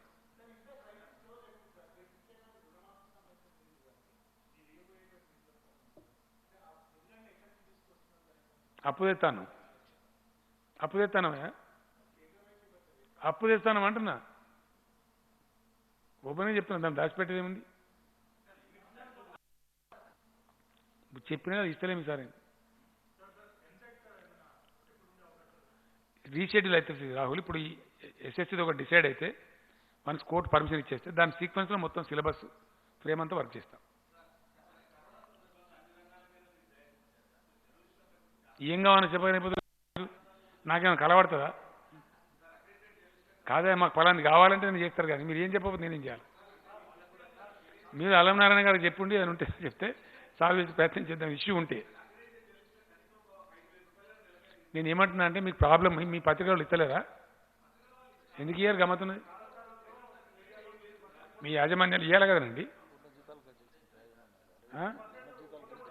ఎట్లా కట్ చేస్తారా నాకు అర్థం కాదు చేసిండ్రా ఇప్పుడు చాలా దుర్మార్గం దరఖాస్తు చేయండి నేను సీరియస్గా చెప్తున్నాను ఐఎమ్ నాట్ జోకింగ్ ఒక అప్లికేషన్ ఇవ్వండి దాని మీద చర్య తీసుకున్నా గ్యారంటీగా ఇంత అన్యాయం ఉంటుందా మునిగిపోయిందిరా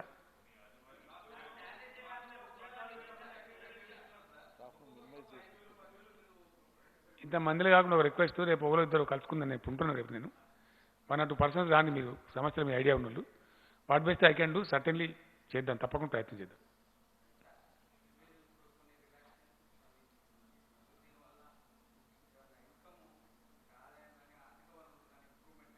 కొంచెం అవుతుంది గొప్పగా కాకపోవచ్చు ఎగ్దమ్ టేకాఫ్ రాదు కానీ కొంత అయ్యే అవకాశం అయితే ఉంటుంది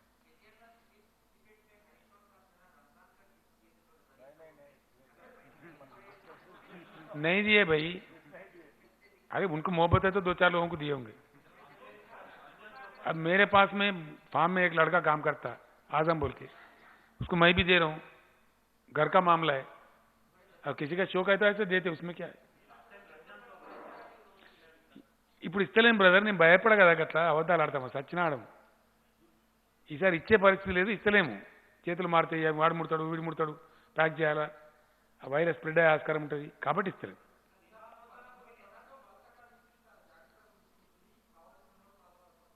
ఎవరు చూసుకుంటుండ్రు